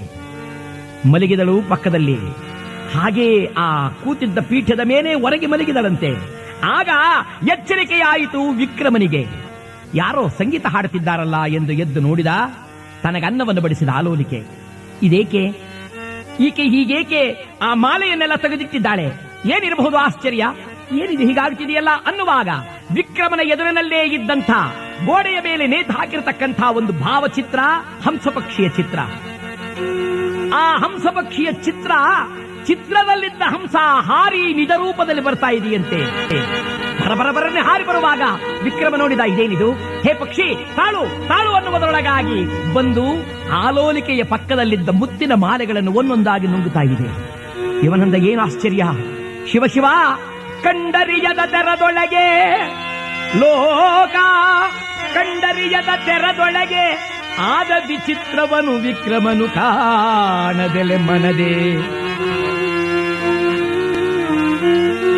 ಏನು ಆಶ್ಚರ್ಯವಾಗಿದೆ! ಎಲ್ಲೂ ನಾನು ಕಂಡು ಕೇಳಿಲ್ವಲ್ಲ ಈ ಆಶ್ಚರ್ಯವನ್ನ ಅನ್ನುತ್ತಿದ್ದರೊಳಗಾಗಿ ಆ ಮುತ್ತಿನ ಸರವನ್ನು ನುಂಗಿದ ಪಕ್ಷಿ ಹಾರಿ ಹೋಗಿ ಗೋಡೆಯನ್ನು ಸೇರಿಕೊಂಡ್ಬಿಡುತ್ತೆ. ಶನಿ ಪ್ರಭಾವದಲ್ಲಿ ವಿಕ್ರಮನಿಗೆ ಆಗ ಪುನಃ ನಿದ್ದೆ ಪ್ರಾಪ್ತವಾಯಿತು. ತಾನು ಮಲಗಿದ. ಆಲೋಲಿಕೆ ಎದ್ದಳು. ಆಲೋಲಿಕೆ ಎದ್ದು ನೋಡುತ್ತಾಳೆ, ಪಕ್ಕದಲ್ಲಿದ್ದ ಮಾಲೆಗಳಿಲ್ಲ. ಈಕೆ ತೀರ್ಮಾನಿಸಿದಳು, ಹೋ, ಇವನು ಮಹಾ ಕಳ್ಳ, ಬರಿ ಕಳ್ಳನಲ್ಲ, ಮಾಯಾವಿ ಕಳ್ಳ, ನನಗೆ ನಿದ್ರೆ ಬರುವಂತೆ ಮಾಡಿ ಮುತ್ತಿನ ಮಾಲೆಯನ್ನು ಕದ್ದಿದ್ದಾನೆ ಎಂದು ಎದ್ದೋಡಿ ಬಂದ. ಅಪ್ಪ, ನೀನು ಯಾರನನ್ನು ಅರಸ ಎಂದು ಹೇಳುತ್ತಿರುವೆಯೋ ಅವನ ಅರಸನಲ್ಲಪ್ಪ, ಅವನು ಮಹಾ ಕಳ್ಳ. ಏನಮ್ಮ ಹೀಗಂದೆ? ನನ್ನ ಮುತ್ತಿನ ಸರಗಳನ್ನೆಲ್ಲ ಕದ್ದಿದ್ದಾನಪ್ಪ. ಸಿಟ್ಟಿ ಬಂದು ಕೇಳಿದರಂತೆ, ಅಯ್ಯ ವಿಕ್ರಮ, ನಿನ್ನನ್ನು ನಾನೇನೇನೋ ಮಾಡಬೇಕು ಅಂತ ಸಂಕಲ್ಪ ಮಾಡ್ಕೊಂಡ್ಬಂದಿದ್ದೆ. ಎಲ್ಲ ನನ್ನ ಮನಸ್ಸಿನ ಆಶೆಯನ್ನು ಹಾಳು ಮಾಡಿದೆಯಲ್ಲಪ್ಪ. ಹೋಗ್ಲಿ, ಮುತ್ತಿನ ಸರಗಳನ್ನು ಕೊಟ್ಟು ಹೊರಟು ಹೋಗು. ವಿಕ್ರಮನಿಂದ, ಅಯ್ಯ, ನಾನು ಮುತ್ತಿನ ಸರವನ್ನು ಕದ್ದವನಲ್ಲ ಸ್ವಾಮಿ. ಕಳ್ಳ ನೀನು ಅನ್ನುವುದನ್ನ ಇನ್ನೂ ಚೆನ್ನಾಗಿ ತೋರಿಸಿಕೊಟ್ಟೆ. ತಾಳು ಅಂತ ಊರಿನ ಅಧಿಕಾರಿಗೆ ಹೇಳಿದರಂತೆ. ಅಧಿಕಾರಿಗಳು ಬಂದರು. ಈ ವಿಕ್ರಮನನ್ನು ಎಳೆದು ಕಂಬಕ್ಕೆ ಕಟ್ಟಿದರು. ಚಾವಟಿಯನ್ನು ತೆಗೆದು ಛೇಡನೆ ಹೊಡೆದು ಹೇಳಿದರಂತೆ, ಹೇಳು. ವಿಕ್ರಮ ಅಳುತ್ತಾ ಹೇಳ್ತಾನಯ್ಯ, ಅಯ್ಯ, ಸತ್ಯವಾದ ಮಾತು ಹೇಳ್ತಿದ್ದೇನೆ. ನಾನು ಆ ಮುತ್ತಿನ ಸರವನ್ನು ಕದ್ದವನಲ್ಲ. ದಂಡಾಧಿಕಾರಿ ಹೇಳಿದ, ಅಯ್ಯ ಶ್ರೇಷ್ಠಿಗಳೇ, ಇವನು ನಮಗೆಲ್ಲ ಬಾಯಿ ಬಿಡಲ್ಲ, ಇದನ್ನು ಮಹಾರಾಜರಿಗೆ ಒಪ್ಪಿಸಬೇಕು ಎಂದು ಚಂದ್ರಸೇನ ಮಹಾರಾಜನ ಮುಂದೆ ತಂದು ನಿಲ್ಲಿಸಿದರು. ಚಂದ್ರಸೇನ ಮಹಾರಾಜನನ್ನು ನೋಡಿ ವಿಕ್ರಮ ಹೇಳ್ತಾನೆ, ಇವನು ನನ್ನ ಸಾಮಂತ, ಈಗ ನನಗೆ ನ್ಯಾಯವನ್ನು ವಿಧಿಸುವ ನ್ಯಾಯಾಧಿಪತಿ. ಶನಿರಾಜ, ರಾಜ್ಯವನ್ನು ಕಳೆದೆ, ಕೊಡಬಾರದ ಕಷ್ಟಗಳನ್ನು ಕೊಟ್ಟೆ, ಈಗ ಕಳ್ಳ ಎಂಬ ಹೆಸರನ್ನು ಕೊಟ್ಟಿಯಪ್ಪ. ನಿನಗೆ ಪ್ರಿಯವಾಗಲೋ ತಂದೆ, ಪ್ರಿಯವಾಗಲು. ಚಂದ್ರಸೇನ ಹೇಳಿದ, ಏಯ್, ಯಾರ ನೀನು? ಉಂಡ ಮನೆಗೆರಡನ್ನು ಬಗೆದ ಭಂಡ. ಅವರ ಮಗಳ ಮುತ್ತಿನ ಮಾಲೆಯನ್ನು ಕೊಟ್ಟು ತೊಲಗೋ. ಮಹಾರಾಜ, ಸತ್ಯವಾಗಿಯೂ ನಾನು ಕದ್ದವನಲ್ಲ. ಆಹಾ, ಹೌದೇನು? ಹಾಗಾದರೆ ಇಂಥ ಕಳ್ಳನಿಗೆ ಅವಕಾಶ ಕೊಡಬಾರದು. ಸತ್ಯವನ್ನು ಹೇಳೋ ಈಗಲಾದರೂ. ಸತ್ಯ ಹೇಳ್ತೇನೆ ಮಹಾರಾಜ. ವಿಕ್ರಮ ನೆನೆಸಿ ಹೇಳುತ್ತಿದ್ದಾನೆ, ನಾನು ಇದ್ದ ಅರೆಯಲ್ಲಿ ಗೋಡೆಯ ಮೇಲೆ ನೇತು ಹಾಕಿದ್ದ ಚಿತ್ರಪಟ ಒಂದಿತ್ತು. ಅದರಲ್ಲಿ ಹಂಸಪಕ್ಷಿ ಇತ್ತು. ಆ ಹಂಸಪಕ್ಷಿ ಹಾರು ಬಂದು ಈ ಮುತ್ತಿನ ಮಾಲೆಯನ್ನು ನುಂಗಿತು. ರಾಜ ಹೇಳಿದ, ಅಬ್ಬಾ, ನಿನ್ನಂಥ ಕಳ್ಳ ನಾನೆಲ್ಲೂ ನೋಡಿಲ್ಲ ಕಣಪ್ಪ. ಇವನನ್ನು ಬಿಡಬಾರದು. ಯಾರಲ್ಲಿ? ಕರದೊಯ್ದು ಇವನನ್ನ ಕಳ್ಳತನ ಮಾಡದಂತಾಗದಂತೆ ಇವನಿಗೆ ಕೈಗಳನ್ನು ಕತ್ತರಿಸಿ. ಇನ್ನೊಬ್ಬ ಎದ್ದ, ಸ್ವಾಮಿ, ಇವನು ಮಹಾಕಳ್ಳ, ಎಲ್ಲಾದರೂ ನಡ್ಕೊಂಡು ಹೋಗಿ ಯಾರಿಗಾದ್ರೂ ಹೇಳ್ಕೊಟ್ಬಿಟ್ರೆ? ಹಾಗಾದ್ರೆ ಏನ್ ಮಾಡೋದು? ನಡೀಲಿಕ್ಕಾಗದಂತೆ ಕಾಲು ಕತ್ತರಿಸಿ, ಕಳ್ಳತನ ಮಾಡ್ಲಿಕ್ಕೆ ಹಾದಿದ್ದಾಗೆ ಕೈ ಕತ್ತರಿಸಿ. ಭಟರು ಎಳ ತಂದರು. ಕಾರಿನಲ್ಲಿ ನಿಲ್ಲಿಸಿ, ತೋರಿಸು ಕೈಗಳನ್ನ. ವಿಕ್ರಮ ತನ್ನ ಕೈಗಳನ್ನು ತಾನೇ ನೋಡಿಕೊಳ್ತಾ ಇದ್ದಾನೆ. ಒಬ್ಬ ಸಿಪಾಯಿಯಿಂದ ಯಾಕೆ ಕೈ ನೋಡ್ತಿದ್ದಾನೆ ಗೊತ್ತೇನೋ? ಎಂಥೆಂಥ ಕಳ್ಳತನ ಮಾಡಿದ ಕೈ ಅನ್ಯಾಯವಾಗಿ ಹೋಗುತ್ತಲ್ಲ ಅಂತ ನೋಡ್ತಿದ್ದಾನೆ. ಅಲ್ಲಿ ವಿಕ್ರಮ ಹೇಳ್ತಾನೆ, ಅಯ್ಯ ಪರಮಾತ್ಮ, ವಿಧ ವಿಧದ ಕುಸುಮಗಳ ತಂದು ಬಿಸಜನಾಭನಿಗರ್ಪಿಸಿದ ಕರಕೆ ಋಣ ತೀರಿತೆ.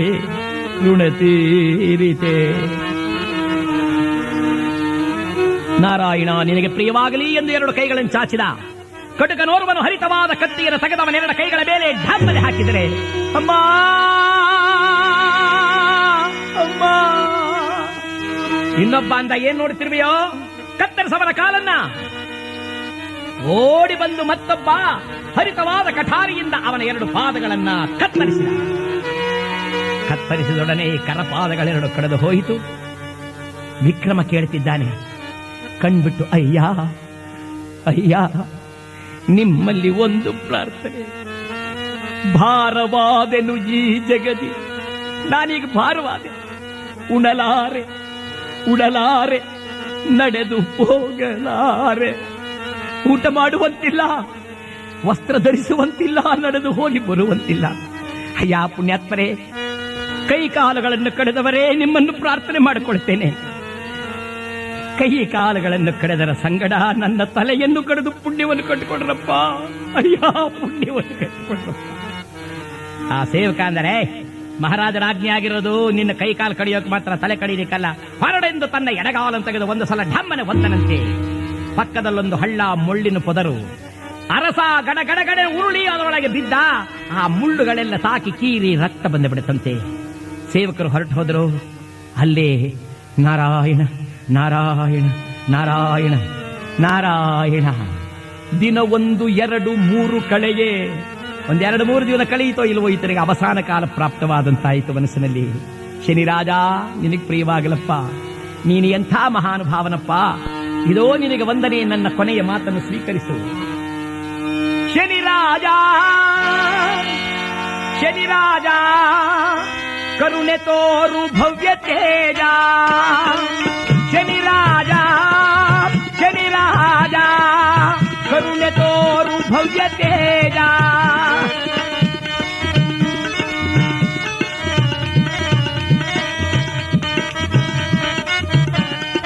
ದೇವಾ ದೇವಾ ಮಹಾನುಭಾವ. ಹೇ ಶನಿರಾಜ, ಶ್ರೀ ಶನೇಶ್ವರಾಯ ನೀಲಾಭ್ರವರ್ಣಂ ಜಿನಮೇಕಲಾಯ ಸ್ತುತ್ವಾ ರಹಸ್ಯಂ ಪ್ರಣತೋಸ್ಮಿ ನಿತ್ಯಂ ಫಲಪ್ರದೋ ಮೇ ಭವ ಸೂರ್ಯಪುತ್ರ. ಶನಿರಾಜ ಇದೋ ನಿನಗೆ ವಂದನೆ ಎಂದಾಗ ಹಟ್ಟನೆ ಪ್ರತ್ಯಕ್ಷನಾದನಂತೆ ಕರುಣಾಮಯನಾದ ಶನಿರಾಜ. ವಿಕ್ರಮ, ಕಳೆಯುತ್ತಿದೆ ನಿನ್ನ 7.5 ವರ್ಷಗಳ ಕಾಲದ ಕಷ್ಟ. ನನ್ನ ಪ್ರಭಾವಕ್ಕೊಳಗಾಗಿ ಪಡಬಾರದ ಕಷ್ಟಪಟ್ಟವನೇ, ಭಯಪಡಬೇಡ, ಇನ್ನು ನಿನಗೆ ಮಂಗಳವಾಗುತ್ತೆ ಎಂದು ಆಶೀರ್ವಾದ ಮಾಡಿ ಅದೃಶ್ಯನಾದ. ಅದೇ ಕಾನನದ ಮಾರ್ಗದಲ್ಲಿ ಒಂದು ಪಲ್ಲಕ್ಕಿ ಬರ್ತಾ ಇದೆ. ಉಜ್ಜಯಿನಿ ನಗರದ ಹೆಣ್ಣನ್ನ ತಾಮಲಿಂದಾಪುರದ ಜ್ಯೋತಿ ನಗರದ ವೈಶ್ಯರ ಸೇರಿ ಎಂಬುವರ ಮನೆಗೆ ಕೊಟ್ಟು ಮದುವೆ ಮಾಡಿದ್ದರು. ತವರು ಮನೆಯಿಂದ ಗಂಡನ ಮನೆಗೆ ಆ ಹೆಣ್ಣು ಪಲ್ಲಕ್ಕಿಯಲ್ಲಿ ಬರ್ತಾ ಇದ್ದಾಳೆ. ಆ ಪಲ್ಲಕ್ಕಿ ಹೊತ್ಕೊಂಬರೋರು ಓಹೋ ಓಹೋ ಓಹೋ ಅಂತ ಕಾಡಿನ ಪ್ರಾಣಿಗಳನ್ನು ಬೆದರಿಸಿ ಬರುತ್ತಿದ್ದರೆ, ವಿಕ್ರಮನ ಅಳುವ ಶಬ್ದವನ್ನು ಕೇಳಿ ಈಕೆ ನಿಲ್ಲಿಸಿದಳಂತೆ ಪಲ್ಲಕ್ಕಿಯನ್ನ. ಯಾರೋ ಅಳ್ತಾ ಇದ್ದಾರೆ, ಇಲ್ಲಿ ಯಾರೋ ದುಃಖದಲ್ಲಿದ್ದಾರೆ, ನೋಡ್ತೇನೆ ಎಂಬುದಾಗಿ ಆ ಮುಳ್ಳು ಪೊದರುಗಳನ್ನೆಲ್ಲ ಸರಿಪಡಿಸಿ ಬಂದು ನೋಡಿದರೆ, ವಿಕಾರ ರೂಪದಿಂದ ಕೈ ಕಾಲುಗಳನ್ನು ಕತ್ತರಿಸಿ ಆಗ ತಾನೇ ಹರಿಯುತ್ತಿದೆಯೋ ರಕ್ತ ಎನ್ನುವಂತ ಹುಣ್ಣಿನಿಂದ ತುಂಬಿದ ಈ ರಾಜ ನೀರು ನೀರು ನೀರು ಅಂತಿದ್ದ.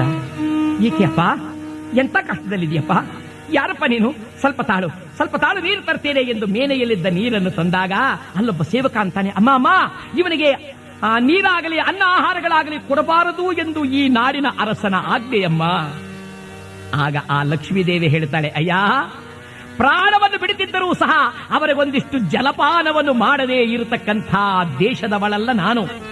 ಏನಾದ್ರೂ ಆಗಲಿ ಎಂದು ಜಲಪಾನ ಮಾಡಿಸಿ, ಅಪ್ಪ ಸ್ವಲ್ಪ ಮೆತ್ತಿಗೆ ಪಾನ ಮಾಡಪ್ಪ ಎಂದರೆ 1-2 ಗುಟಕಗಳನ್ನು ಕುಡಿದು ದಣಿವಾರಿಸಿಕೊಂಡ ವಿಕ್ರಮ ಕಣ್ಣರಳಿಸಿ ಈಕೆಯನ್ನೇ ನೋಡಿ, ಅಮ್ಮ ಜಲಪಾನ ಮಾಡಿಸಿದ್ಯಾ ಅಮ್ಮ? ಯಾರು ತಾಯಿ ನೀನು? ಸಾಯುವರನ್ನು ಕಂಡು ಜಲಪಾನ ಮಾಡಿಸದೇ ಇರುವವಳು ನಾನಲ್ಲ, ಆ ದೇಶದವಳಲ್ಲ ಎಂದೆಲ್ಲ. ಯಾವ ದೇಶವಮ್ಮ ನಿಂದು? ಯಾವ ದೇಶದವಳು ತಾಯಿ ನೀನು? ಆಗ ಆಕೆ ಹೇಳ್ತಿದ್ದಾಳೆ, ಅಯ್ಯ, ಅಂತಹ ದೇಶವೆಂದರೆ ಬಡವರನ್ನು ಕಂಡರೆ ಆದರಿಸುವ, ಕಷ್ಟದಲ್ಲಿದ್ದವರಿಗೆ ಸಹಾಯ ಮಾಡುವ ನಗರಿ ಉಜ್ಜಯಿನಿ. ಮಹಾರಾಜ ಕೇಳ, ಉಜ್ಜಯಿನಿ ಅಮ್ಮ, ನೀನು ಉಜ್ಜಯಿನಿಯವಳೆ. ಕ್ಷೇಮದಿಂದಿರುವರೇಗಲಿದ ಜನರು ಅಲ್ಲಿಯಮ್ಮ, ಮಳೆ ಬೆಳೆಗಳಿಂದಲಿ ಎಲ್ಲ ಸುಖ ಸಂಪದವಿ ಬಾಳುವರೆಗಮ್ಮ. ಯಾಗ ಯಜ್ಞಗಳು ನಡೆಯುತ್ತಿಹುದೇ ನಾಡೊಳು ಎಲ್ಲರೂ ಸುಖವೇ ತಾಯಿ. ಈಕೆ ನೋಡಿಲ್ಲಯ್ಯ, ನಾಡಿನ ಬಗ್ಗೆ ಇಷ್ಟೊಂದು ಕನಿಕರ ಉಂಟು ಮಾಡುವ ನೀನು ಯಾರು? ನಾನು ಕಳ್ಳ. ಅಲ್ಲ ಅಲ್ಲ ಅಲ್ಲ ಅಲ್ಲ, ನೀ ಕಳ್ಳನಲ್ಲ. ನಿನ್ನನ್ನು ನೋಡಿದ್ರೆ ನಮ್ಮ ಮಹಾರಾಜರಂತೆ ಕಾಣ್ತೀಯಾ ಎಂದು ದಡದಡದಲ್ಲಿ ಎದ್ದು ತನ್ನ ಮನೆಗೆ ಬಂದು ಮಾವನಿಗೆ ಹೇಳ್ತಾಳೆ, ಮಾವ, ನಮ್ಮ ಮಹಾರಾಜ ಇಲ್ಲಿ ಕಳ್ಳನಾಗಿ ಕೈಕಾಲುಗಳನ್ನು ಕಳೆದುಕೊಂಡು ಬಿದ್ದಿದ್ದಾನೆ, ಗ್ರಹಚಾರದಲ್ಲಿದ್ದಾನೆ, ದಯಮಾಡಿ ಆತನನ್ನು ಸತ್ಕರಿಸ ಮಾವ. ಸೊಸೆಯ ಮಾತಿಗೆ ಎದುರಾಡದೆ ಮಹಾನುಭಾವನಾದ ತೇಲಿ ಮಹಾರಾಜರ ಅನುಮತಿಯನ್ನು ಪಡೆದು ಮಂತ್ರಿಗಳಿಗೆ ಹೇಳಿ ಕಾಡಿನಲ್ಲಿ ಕೈಕಾಲ ಕಳೆದುಕೊಂಡು ಬಿದ್ದಿರುವ ವಿಕ್ರಮರ ಬಳಿಗೆ ಬಂದು, ಅಯ್ಯ ಬಾ, ನನ್ನ ಮನೆಗೆ ಬಾ, ನಿನ್ನನ್ನು ನನ್ನ ಮನೆಯಲ್ಲಿ ಸತ್ಕರಿಸ್ತೇನೆ. ವಿಕ್ರಮ ಹೇಳಿದ, ಕೈ ಕಾಲಿಲ್ಲದ ನನ್ನನ್ನು ನೀನು ಯಾವ ರೀತಿ ಸತ್ಕರಿಸ್ತೀಯ? ಅಯ್ಯ, ಹೇಗಾದ್ರೂ ಆಗ್ಲಿ ಸತ್ಕಾರ ಮಾಡ್ತೇನೆ, ಬಾ ಎಂಬುದಾಗಿ ಕರತಂದು ಮನೆಯಲ್ಲಿ ಇರಿಸಿದರೆ ವಿಕ್ರಮ ಹೇಳಿದ, ನಿನ್ನ ಮನೆ ಅನ್ನವನ್ನು ಸುಮ್ಮನೆ ಉಣಲಾರೆ, ನನಗೇನಾದ್ರೂ ಕೆಲಸ ಕೊಡು. ಏನ್ ಕೆಲಸ ಮಾಡ್ತೀಯಪ್ಪ? ನಿನ್ನ ಗಾಣ ಇದೆಯಲ್ಲ, ಅದರ ಮೇಲೆ ಕೂರಿಸಿದರೆ ನಾನು ನನ್ನ ಬಾಯಿಂದ ಹೇ ಎಂಬ ಶಬ್ದ ಉಚ್ಚರಿಸಿ ಎತ್ತುಗಳನ್ನು ಬೆದರಿಸಿ ಗಾಣ ಸುತ್ತುವಂತೆ ಮಾಡ್ತೇನೆ. ಗಾಣ ಚಕ್ರದ ಬೇರೆ ಕುಳಿತ, ಏಕಚಕ್ರ ಪುರವಾಳುತ್ತಿದ್ದ ರಸ ಗಾಣ ಚಕ್ರದಲ್ಲಿ ಕುಳಿತ. ಏಕಚಕ್ರಾಧಿಪತ್ಯ ಚಕ್ರವರ್ತಿಯಂತೆ ಮೆರೆದಂಥ ಅರಸ ಗಾಣ ಚಕ್ರದಲ್ಲಿ ಕುಳಿತ. ಹಗಲು ರಾತ್ರಿಗಳು ಸುತ್ತುವಾಗ ಒಂದು ದಿನ ರಾತ್ರಿ ಸಣ್ಣ ದೀವಿಗೆಯನ್ನಿಟ್ಟುಕೊಂಡು ಗಾಣದಲ್ಲಿ ಸುತ್ತುತ್ತಿದ್ದರೆ ಗಾಳಿ ಬೀಸಿ ದೀಪ ಆರಿ ಹೋಯಿತಂತೆ. ಮಹಾರಾಜ ಹೇಳಿದ, ಈಗೇನು ಮಾಡಲಿ? ಎದ್ದು ಹೋಗಿ ಕರೆಯೋಣ ಅಂದ್ರೆ ಕಾಲಿಲ್ಲ, ದೀಪ ಹಚ್ಚಿಕೊಳ್ಳೋಣ ಅಂತಂದ್ರೆ ನನಗೆ ಕೈ ಇಲ್ಲ, ಒಡೆಯನ ಮನೆ ಬಹಳ ದೂರದಲ್ಲಿದೆ, ಏನು ಮಾಡಲಿ ಎಂಬುದಾಗಿ ಯೋಚನೆ ಮಾಡ್ತಾ ಸಂಕಲ್ಪ ಮಾಡಿದನಂತೆ. ಓಹೋ, ನಾನು ಹಿಂದೆ ಸಂಗೀತವನ್ನು ಕಲಿತಿದ್ದೇನಲ್ಲ, ಅದರ ಉಪಯೋಗವನ್ನೇ ಈಗ ಪಡೆಯಬೇಕು ಎಂಬುದಾಗಿ ತೀರ್ಮಾನ ಮಾಡಿ, ಓಂ ಹರಶಂಕರ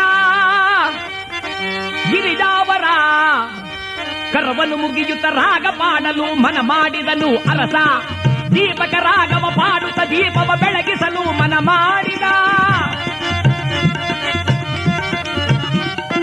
ಓಂ ನಮಃ ಶಿವಾಯ, ಹರ ಓಂ ನಮಃ ಶಿವಾಯ, ಓಂ ನಮಃ ಶಿವಾಯ, ಓಂ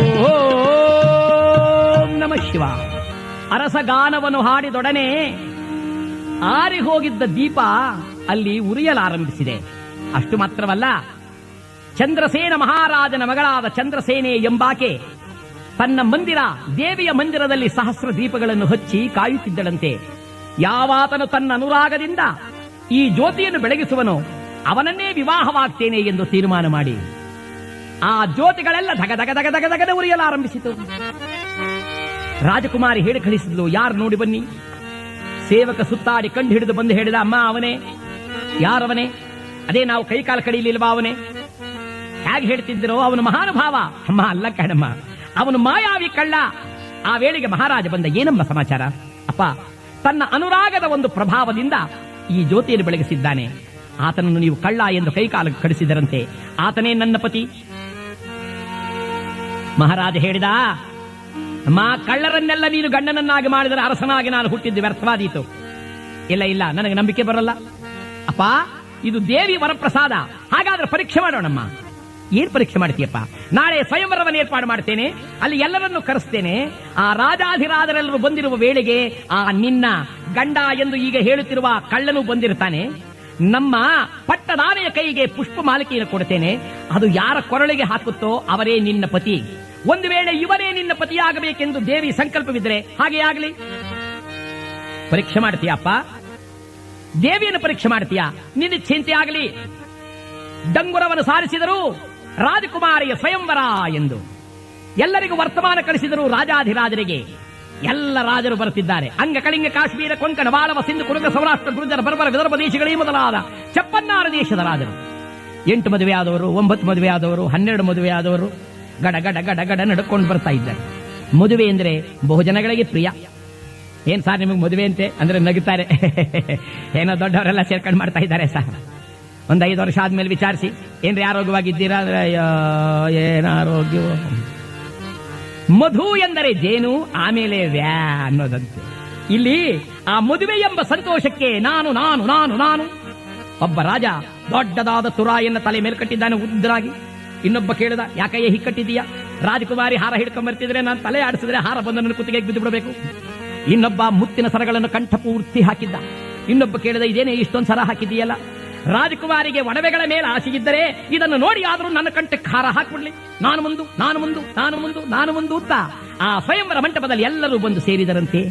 ಈ ವೇಳೆಗೆ ತೇಲಿ ಎಂಬಾತ ವಿಕ್ರಮನನ್ನು ಕರೆದುಕೊಂಡು ರಾಜಕುಮಾರಿ ವಿವಾಹವನ್ನು ನೋಡೋಣ ಎಂದು ಆ ಸ್ವಯಂವರ ಮಂಟಪದ ಬಳಿಯಲ್ಲಿ ಒಂದು ಮೂಲೆಯಲ್ಲಿದ್ದಾರೆ. ರಾಜಕುಮಾರಿ ಪುಷ್ಪಹಾರವನ್ನು ಹಿಡಿದುಕೊಂಡು ಪ್ರವೇಶ ಮಾಡಿದ್ಲು. ರಾಜಾದಿರಾಜರೆಲ್ಲ ಬೆರಗಾಗಿ ಕಣ್ಣು ಬಿಟ್ಟು ನೋಡುತ್ತಿದ್ದರೆ ಈ ತಾಯಿ ಪಟ್ಟದಾರಿಯನ್ನು ಕರೆಸಿದಳಂತೆ. ಕಿರ್ರನೆ ಕಿರಿಚುತ್ತಾ ಪಟ್ಟದಾರಿ ಬಂದೊಡನೆ ಅಲ್ಲಿ ಕುಳಿತಿದ್ದ ಅರಸರೆಲ್ಲ ಗಡ ಗಡ ನಡುಗಿದ್ರು. ಒಬ್ಬ ಅಂದ, ಏನಪ್ಪ ಇದು ನ್ಯಾಯ, ಜನ ಆನೆ ಬರ್ತಾ ಇದೆ, ಆನೆ ಕೊಟ್ಟು ಮದುವೆ ಮಾಡ್ತಾರೇನೋ. ಇನ್ನೊಬ್ಬ ಅಂದರೆ, ಸುಮ್ಮನೆ ಕೂತ್ಕೊಳ್ಳೋ, ಮದುವೆ ಆದ ಮೇಲೆ ಈ ಆನೆ ಮೇಲೆ ಕೂರಿಸಿ ಮೆರವಣಿಗೆ ಮಾಡುತ್ತಾರೆ. ಆಗ ರಾಜಕುಮಾರಿ ಪುಷ್ಪಹಾರವನ್ನು ಗಜಲಕ್ಷ್ಮಿ ಕೈಗೆ ಕೊಟ್ಟು ಹೇಳ್ತಿದ್ದಾಳೆ, ಅಂಬಾ, ಹೇ ಗಜಲಕ್ಷ್ಮಿ, ಆ ದೇವಿ ನನಗೆ ಯಾರು ಪತಿಯಾಗಬೇಕೆಂದು ಸಂಕಲ್ಪಿಸಿರುವಳೋ ಅವನ ಕೊರಳಿಗೆ ಈ ಹಾರ ಬೀಳುವಂತೆ ಮಾಡು ಎಂದಾಗ ಗಜಲಕ್ಷ್ಮಿಯು ಹಾರವನ್ನು ಹಿಡಿದು ಸಭೆಯೊಳಗಡೆ ಪ್ರವೇಶ ಮಾಡಿದ್ಲು. ಈ ರಾಜರೆಲ್ಲ ಹೆದರ್ಕೊಂಡ್ರು. ಈ ಉದ್ದನೇ ತುರಾಯಿ ಕಟ್ಟಿಕೊಂಡಿದ್ದೊಬ್ಬ ನೋಡಿದ, ಓ ಎಲ್ಲಿ ಗ್ರಾಚಾರ ಅಂತ ಪಟ್ಟನ ಮುರಿದು ಜೋಬ್ನಲ್ಲಿ ಹಾಕೊಂಡ. ಇನ್ನೊಬ್ಬಾತ ಕೇಳಿದ, ಮಹಾರಾಜರೇ ಯಾಕೆ ಹೀಗೆ ಮಾಡಿದ್ರಿ? ಅಯ್ಯ, ಈ ಉದ್ದನೇ ತುರಾಯಿಯನ್ನು ನೋಡಿ ಕಬ್ಬಿನ ಜಲ್ಲೆ ಅಂತ ಕಂಠಕ್ಕೆ ಅಥವಾ ಸೊಂಟಕ್ಕೆ ಏನಾದ್ರೂ ಸೊಂಡ ಹಾಕಿದ್ರೆ ಗತಿ. ಇನ್ನೊಬ್ಬ ಮುತ್ತಿನ ಮಾಲೆಯನ್ನೆಲ್ಲ ತೆಗೆದು ತನ್ನ ಚೀಲದಲ್ಲಿ ಹಾಕೊಂಡ. ಇನ್ನೊಬ್ಬ ಕೇಳಿದ, ಯಾಕ್ರಿ? ಅಲ್ಲ, ಮುಸುಕಿನ ಜೋಳ ಅಂತ ಹೇಳಾದ್ರೆ ನನ್ನ ಎಳ್ಕೊಂಡು ಹೋಗ್ಬಿಟ್ಟದಪ್ಪ, ಈ ಮದುವೆನೂ ಸಾಕು, ಇಲ್ಲಿಂದ ಹೋದ್ರೆ ಸಾಕಯ್ಯ ಅಂತಿದ್ರೆ ಆನೆ ಸುತ್ತಾಡಿ ಪ್ರದಕ್ಷಿಣೆ ಮಾಡಿ ಕೊನೆಗೆ ತನ್ನ ಹಾರವನ್ನು ತೆಗೆದಿದ್ದೆ ಗಗನ ಮಾರ್ಗಕ್ಕೆ ಎಸೆದು ಬಿಡುತ್ತಂತೆ. ಹಾರ ಬರ್ತಿದೆ, ತೇಲುತ್ತ ಬರುತ್ತಲಿದೆ, ಹಾರ ತೇಲುತ್ತ ಬರುತ್ತಲಿದೆ. ಹರಿಜ ಒಲಿಮೆಯನ್ನು ಪಡೆದ ನರನ ಕೊರಳೊಳಗೆ ಬೀಳಲು ತಾನಾಗಲೇ ತೇಲುತ್ತ ಬರುತ್ತಲಿದೆ ಹಾರ.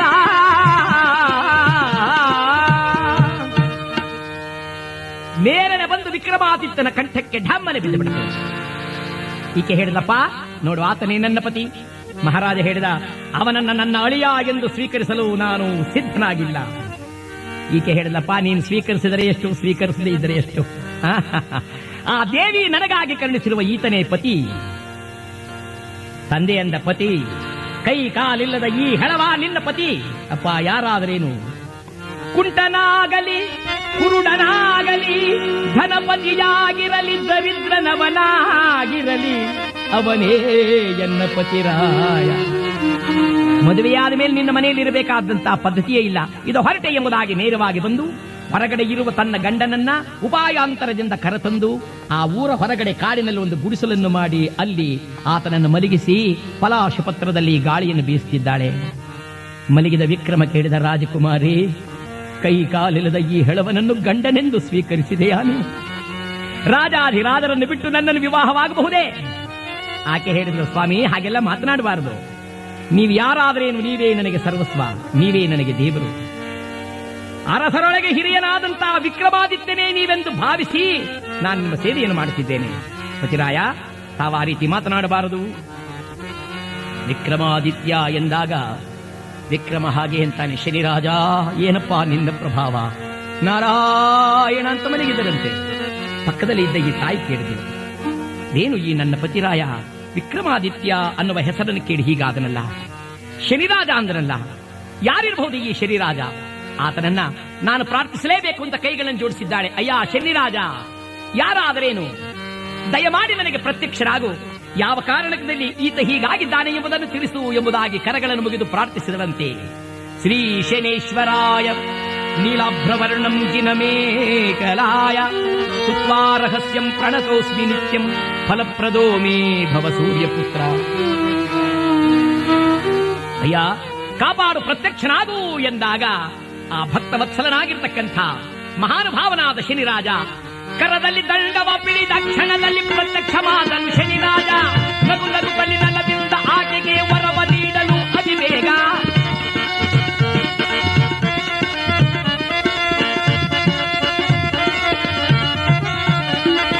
ಬೆದರದಿರುತ್ತಾಯೇ ಬೆದರದಿರುತ್ತಾಯೇ ಇದು ಬಂದೆನೆಂದು ತೋರುತ್ತ ನಿಜ ರೂಪದಿ ನಿಂತ ಶನಿರಾಜ.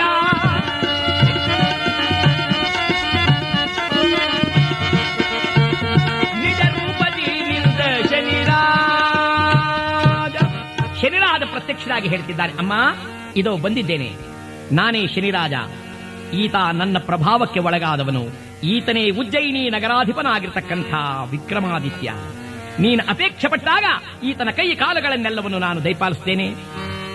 ಹಾಗಂದ ಕೂಡಲೇ ಮಾರನೇ ದಿನವೇ ತನ್ನ ಗಂಡನನ್ನು ಕರೆದುಕೊಂಡು ಹೊತ್ತು ಪಲ್ಲಕ್ಕಿಯಲ್ಲಿಟ್ಟು ನೇರವಾಗಿ ಅರಮನೆಗೆ ಬಂದಳಂತೆ ಈ ಮಹಾನುಭಾವಳಾದಂತ ಚಂದ್ರಸೇನೆ ರಾಜಕುಮಾರಿ. ಅಪ್ಪ, ನಮ್ಮ ಯಜಮಾನರು ಯಾರು ಅನ್ಕೊಂಡಿದ್ದೀಯಾ? ಯಾರಮ್ಮ? ಯಾರನ್ನು ಕಂಡು ನಿಮ್ಮ ತಲೆಯೆಲ್ಲವೂ ತಗ್ಗುತ್ತಿತ್ತೋ ಅಂತಹ ಅಪ್ರತಿಮನಾಗಿರ್ತಕ್ಕಂಥ ವಿಕ್ರಮಾದಿತ್ಯ. ತಂದೆ ನಕ್ಕ, ಏನಮ್ಮ ಕಳ್ಳ ಹೇಳ್ಕೊಟ್ನೋ ನಾನು ವಿಕ್ರಮಾದಿತ್ಯ ಅಂತ ಹೇಳು ಅಂತ. ಇಲ್ಲ ಕಣಪ್ಪ, ನೋಡು ಈಗ ಎಂದು ಕರಗಳನ್ನು ಜೋಡಿಸಿ ಶನಿರಾಜನನ್ನು ಪ್ರಾರ್ಥನೆ ಮಾಡಿ, ಅಯ್ಯ ನನ್ನ ಪತಿಗೆ ಕೈಕಾಲುಗಳನ್ನು ದಿವ್ಯವಾದ ವಸ್ತ್ರಾಭರಣಗಳನ್ನು ದಯಪಾಲಿಸು. ಗಡಗಡ ನಡುಗಿತು ಪೃಥ್ವಿಯ ಕ್ಷಣದಿ ಅಂಬರದಿ ಶನಿರಾಜ ಕರತೋರೆ. ಆತನ ಆಶೀರ್ವಾದ ಮಾಡಿದ ಕೂಡಲೇ ಈ ಮಹಾನುಭಾವನಾದ ವಿಕ್ರಮನಿಗೆ ಕೈ ಕಾಲು ಎರಡು ಥಟ್ಟನೆ ಬಂದಿದೆ. ಕಾಡಿನಲ್ಲಿ ಬಿದ್ದಿದ್ದಾಗ ಮಾಯವಾಗಿದ್ದಂಥ ದಿವ್ಯವಾದ ವಸ್ತ್ರಾಭರಣಗಳೆಲ್ಲವೂ ಪ್ರಾಪ್ತವಾಗಿದೆ. ಎದ್ದ ಕೂಡಲೇ ಚಂದ್ರಸೇನ ಕರಗಳನ್ನು ಜೋಡಿಸಿ, ಮಹಾರಾಜ, ನೀನು ಯಾರು ಎಂಬುದನ್ನು ತಿಳಿಯದೆ ನಿನ್ನನ್ನು ಬಹುವಾಗಿ ಹೀಯಾಳಿಸಿದೆ, ದಯಮಾಡಿ ಕ್ಷಮಿಸು ಎಂಬುದಾಗಿ ಕರಗಳನ್ನು ಜೋಡಿಸಿ ಅಪರಾಧಕ್ಕಾಗಿ ಕ್ಷಮೆ ಬೇಡುತ್ತಿದ್ದರೆ ವಿಕ್ರಮ ನಗುತ್ತಾ ಹೇಳುತ್ತಿದ್ದಾನೆ, ಅಪ್ಪ, ಇದರಲ್ಲಿ ನಿಮ್ಮ ಅಪರಾಧವೇನೂ ಇಲ್ಲ. ನಾನು ಅಹಂಕಾರಿಯಾಗಿ ಶನಿರಾಜನನ್ನ ಬಹುವಾಗಿ ಹೀಹಾಡಿಸಿದ್ದೇ ಇಷ್ಟಕ್ಕೂ ಕಾರಣವಾಗಿದೆ. ಆತನ ಪ್ರಭಾವಕ್ಕೊಳಗಾದವನು ನಾನು ಯಾರಿಗೂ ಗೋಚರನಾಗದೆ ಇದ್ದೆ. ಇದು ಎಲ್ಲ ಶನಿರಾಜನ ಪ್ರಭಾವ ಅನ್ನುವ ವೇಳೆಗೆ ಚಂದ್ರಸೇನ ಮಹಾರಾಜ ಸ್ವಾಮಿ ನಿಮ್ಮನ್ನು ಕಳ್ಳ ಎಂದು ತೀರ್ಮಾನ ಮಾಡಿದಂತ ಆ ನಂದಯ್ಯ ಶ್ರೇಷ್ಠಿಯನ್ನ ಅಂದಾಗ ಮಹಾರಾಜ ಹೇಳಿದ, ಸಾವಧಾನ, ಆತನ ಅಪರಾಧವೂ ಇಲ್ಲ ಬಾ ಎಂಬುದಾಗಿ ಆತನನ್ನು ಕರೆದುಕೊಂಡು ನಂದಯ್ಯ ಶ್ರೇಷ್ಠಿಯ ಮನೆಗೆ ಬಂದು ತಾನು ಮಲಗಿದ್ದ ಅರೆಯ ಮುಂದುಗಡೆ ನಿಂತು ಆ ಗೋಡೆಯಲ್ಲಿರುವ ಹಂಸ ಪಕ್ಷಿಯನ್ನು ಕೇಳಿದರಂತೆ, ಎಲ್ಲೋ ಪಕ್ಷಿಯೇ, ಎಲ್ಲಿ ಅಂದು ನೀನು ನನ್ನ ಕಣ್ಣೆದರಿಗೆ ನುಂಗಿದ ಮುತ್ತಿನ ಮಾಲೆಯನ್ನು ತೆಗೆದುಕೊಂಡು ಬಾ ಎಂದಾಗ ಆ ಹಂಸ ಪಕ್ಷಿಯು ತಾನು ನುಂಗಿದ ಮುತ್ತಿನ ಮಾಲೆಯನ್ನು ತಂದು ಕಕ್ಕಿದೆ. ಮಹಾರಾಜ ಒಪ್ಪಿಸಿ ಹೇಳಿದ, ನಂದಯ್ಯ ಶ್ರೇಷ್ಠಿ, ತಿಂದ ಮನೆಗೆರಡನ್ನು ಬಗೆಯುವ ಭಂಡ ಎಂಬ ಕೆಟ್ಟ ಹೆಸರಿಂದ ನನ್ನನ್ನು ಮುಕ್ತನನ್ನಾಗಿ ಮಾಡು, ಸ್ವೀಕರಿಸು. ಆತ ಕೇಳಿದ, ದೇವ, ನನ್ನ ಅಪರಾಧವಾಯಿತು, ನಿನ್ನನ್ನು ಸತ್ಕರಿಸಿದೆ, ಆದರೆ ನಿನ್ನಿಷ್ಟ ಕಷ್ಟಕ್ಕೆ ನಾನೇ ಕಾರಣಭೂತನಾದೆ, ದಯಮಾಡಿ ಕ್ಷಮಿಸು. ವಿಕ್ರಮ ಹೇಳಿದ, ಇದು ಯಾರು ಅಲ್ಲ, ಯಾರಿಂದಲೂ ಏನೂ ಅಲ್ಲ, ನಮ್ಮ ಗ್ರಹಚಾರಗಳೇ ಹೀಗಾಗುತ್ತಿದೆ, ನಡೆಯಿರಿ. ಮಹಾರಾಜ ಹೇಳಿದ, ಸ್ವಾಮಿ, ಇದೋ ನಾನು ಮಾಡಿದ ಅಪರಾಧಕ್ಕಾಗಿ ನನ್ನ ಮಗಳಾಗಿರುವ ಚಂದ್ರಸೇನೆಯನ್ನು ತಾವು ವಿವಾಹವಾಗಬೇಕು. ನಂದಯ್ಯ ಶ್ರೇಷ್ಠ ಹೇಳಿದ, ಸ್ವಾಮಿ, ನನ್ನದೊಂದು ಪ್ರಾರ್ಥನೆ. ಏನು? ನಾನು ತಮ್ಮಲ್ಲಿ ಮಾಡಿದ ಅಪಚಾರಕ್ಕಾಗಿ ನನ್ನ ಮಗಳಾಗಿರುವ ಆಲೋಲಿಕೆಯನ್ನು ತಾವು ಸ್ವೀಕರಿಸಬೇಕು. ಆಗ ವಿಕ್ರಮ ನಗುತ್ತಾ ಹೇಳ್ತಾನೆ, ಕಾಲ ಬರುವ ಕಾಲ, ಇರುವ ಕಾಲ, ಹೋಗುವ ಕಾಲ. ಇದ್ದ ಕಾಲದಲ್ಲಿ ಎಲ್ಲವೂ ಸುಖವಾಗಿತ್ತು, ಈಗ ಪರಮಾತ್ಮನ ಕರುಣೆ ಆಗಲಿ ಎಂದಾಗ ವಿವಾಹ ನಡೆಯುತ್ತಿದೆಯಂತೆ. ಸಂಭ್ರಮದಿಂದ ಮದುವೆ ನಡೆಯುತ್ತಿದೆ. ಆ ಮದುವೆ ನಡೆಯುವ ಕಾಲಕ್ಕೆ ಸರಿಯಾಗಿ ಅನೇಕ ದೇಶಗಳನ್ನು, ಕಾಡು ನಾಡುಗಳನ್ನೆಲ್ಲ ಅಲಿದಿರತಕ್ಕಂಥ ಈ ವಿಕ್ರಮಾದಿತ್ಯನ ಮಂತ್ರಿಯಾಗಿರ್ತಕ್ಕಂಥ ಭಟ್ಟಿ ಎಂಬಾತ ಬಂದು ಮಹಾರಾಜ ನೋಡಿದ, ಸ್ವಾಮಿ, ಇಲ್ಲಿದ್ದೀರಾ? ಜನಗಳೆಲ್ಲರೂ ನಿಮ್ಮ ಸಂದರ್ಶನವಿಲ್ಲದೆ ತತ್ತರಿಸುತ್ತಿದ್ದಾರೆ, ದಯಮಾಡಿಸಿ. ವಿಕ್ರಮಾದಿತ್ಯ ತನ್ನ ಮಂತ್ರಿಯನ್ನು ಗಾಢಾಲಿಂಗನವನ್ನು ಮಾಡಿಕೊಂಡು, ಅಯ್ಯ, 7 ವರ್ಷಗಳ ಕಾಲ ನಾನು ಅನುಭವಿಸಬೇಕಾದ ಕಷ್ಟಗಳನ್ನು ಅನುಭವಿಸಲು ಈ ಕಾಡು ನಾಡುಗಳನ್ನು ನಲಿಯುತ್ತಿದ್ದೆ. ಈಗ ಆ ಪರಮಾತ್ಮ ಶನಿರಾಜನ ಕರುಣೆಯಿಂದ ನಾನು ತೃಪ್ತನಾಗಿದ್ದೇನೆ ಅಂದ ಮೇಲೆ ನಡಿ ಹೋಗೋಣ ಅಂತ ಹೇಳಿ ತನ್ನ 2 ಪತ್ನಿಯರನ್ನು ಕರೆದುಕೊಂಡು ನೇರವಾಗಿ ತನ್ನ ಉಜ್ಜಯಿನಿ ನಗರಕ್ಕೆ ಬಂದನಂತೆ. ಉಜ್ಜಯಿನಿ ನಗರಕ್ಕೆ ಬರುತ್ತಾ ಮಹಾನುಭಾವನಾದ ವಿಕ್ರಮ ಅಲ್ಲೊಂದು ದೇಗುಲವನ್ನು ಕಟ್ಟಿಸಿದ್ದಾನೆ. ಶನಿರಾಜನ ದೇಗುಲವನ್ನ ವಿಶೇಷವಾದ ರೀತಿಯಲ್ಲಿ ಪೂಜೆಯನ್ನು ಮಾಡಿಸಿದ್ದಾನಂತೆ. ಮಾಡಿಸಿ ಕರಗಳನ್ನು ಜೋಡಿಸಿ ಪ್ರಾರ್ಥಿಸಿದಾಗ ಮಹಾನುಭಾವನಾದ ಶನಿರಾಜನು ಪ್ರತ್ಯಕ್ಷನಾಗಿದ್ದಾನೆ. ಅಯ್ಯ ವಿಕ್ರಮ, ಇದೋ ನಾನು ಬಂದಿದ್ದೇನೆ, ಏನು ಬರಬೇಕು? ವಿಕ್ರಮ ಕೈಗಳನ್ನು ಜೋಡಿಸಿದ, ದೇವಾ, ಲೋಕದಲ್ಲಿ ನಿನ್ನ ಪ್ರಭಾವಕ್ಕೆ ಒಳಗಾದವರು ಬಹುವಿಧವಾದ ಕಷ್ಟಗಳನ್ನು ಅನುಭವಿಸತಕ್ಕಂತಹ ಕಾಲ ಬರಬಹುದು, ಅವರಿಗೆ ನಿನ್ನ ಕರುಣೆ ಇರಲಿ. ನಕ್ಕ ಶನಿರಾಜ ಹೇಳಿದ, ಅಯ್ಯ, ಈಗಾಗಲೇ ನಾನು ಗುರುವೆನ್ನುವ ಬೃಹಸ್ಪತಿಯನ್ನಾಗಲಿ ಹರಿಹರ ಬ್ರಹ್ಮಾದಿಗಳನ್ನಾಗಲಿ ಅವರ ಕಾಡಿದ ಕಥೆಗಳನ್ನು ಕೇಳು ಎಂಬುದಾಗಿ ತನ್ನ ಅನಂತಾನಂತ ಕಥೆಗಳನ್ನೆಲ್ಲವನ್ನು ಹೇಳಿ, ಇನ್ನು ಮುಂದೆ ಯಾರು ನಿಷ್ಠೆಯಿಂದ ಭಕ್ತಿಯಿಂದ ಆರಾಧಿಸಿ ನಿನ್ನ ಕಥೆಯನ್ನು ಕೇಳಿ ಶನಿವಾರದ ದಿನಗಳಲ್ಲಿ ಪೂಜಾದಿ ವಿಶೇಷ ಕೈಂಕರ್ಯಗಳನ್ನು ಮಾಡಿ ಕ್ಷಮಾಪಣೆಯನ್ನು ಕೇಳುತ್ತಾರೋ ಅವರಿಗೆ ನನ್ನ ಎಲ್ಲ ವಿಧವಾದಂತಹ ಕರುಣೆಯೂ ಇದೆ, ಅನುಗ್ರಹವೂ ಇದೆ. ಅವರಿಗೆ ಪ್ರಾಪ್ತವಾಗುವ ಎಲ್ಲ ಕಷ್ಟಗಳನ್ನ ಸುಲಭವಾಗಿ ಪರಿಹಾರ ಮಾಡ್ತೇನೆ ಎಂಬುದಾಗಿ ಶನಿರಾಜನು ತಾನು ಆಶೀರ್ವಾದ ಮಾಡಿದಾಗ ವಿಕ್ರಮನು ಅನೇಕ ವಿಧದಿಂದ ಪ್ರಾರ್ಥನೆಯನ್ನು ಮಾಡಿದ ಎಂಬತಕ್ಕಂಥ ಈ ಕಥಾಭಾಗಕ್ಕೆ, ಈ ಶನಿ ಮಹಾತ್ಮೆಗೆ ನಾವು ಆತನನ್ನು ಕುರಿತು ಮಂಗಳವನ್ನು ಪಾಡುವುದಲ್ಲದೆ ಇನ್ನು ಪ್ರಾಪ್ತವಾಗುವ ದುರಿತ ದೋಷಗಳನ್ನು ಹೋಗಲಾಡಿಸು ಎಂದು ಬೇಡುತ್ತಾ ಶನಿರಾಜನ ಕಥೆಗೆ ಮಂಗಳವನ್ನು ಪಾಡೋಣ. ಹರುಷದಿಂದಲಿ ಪರಮ ಪುರುಷನ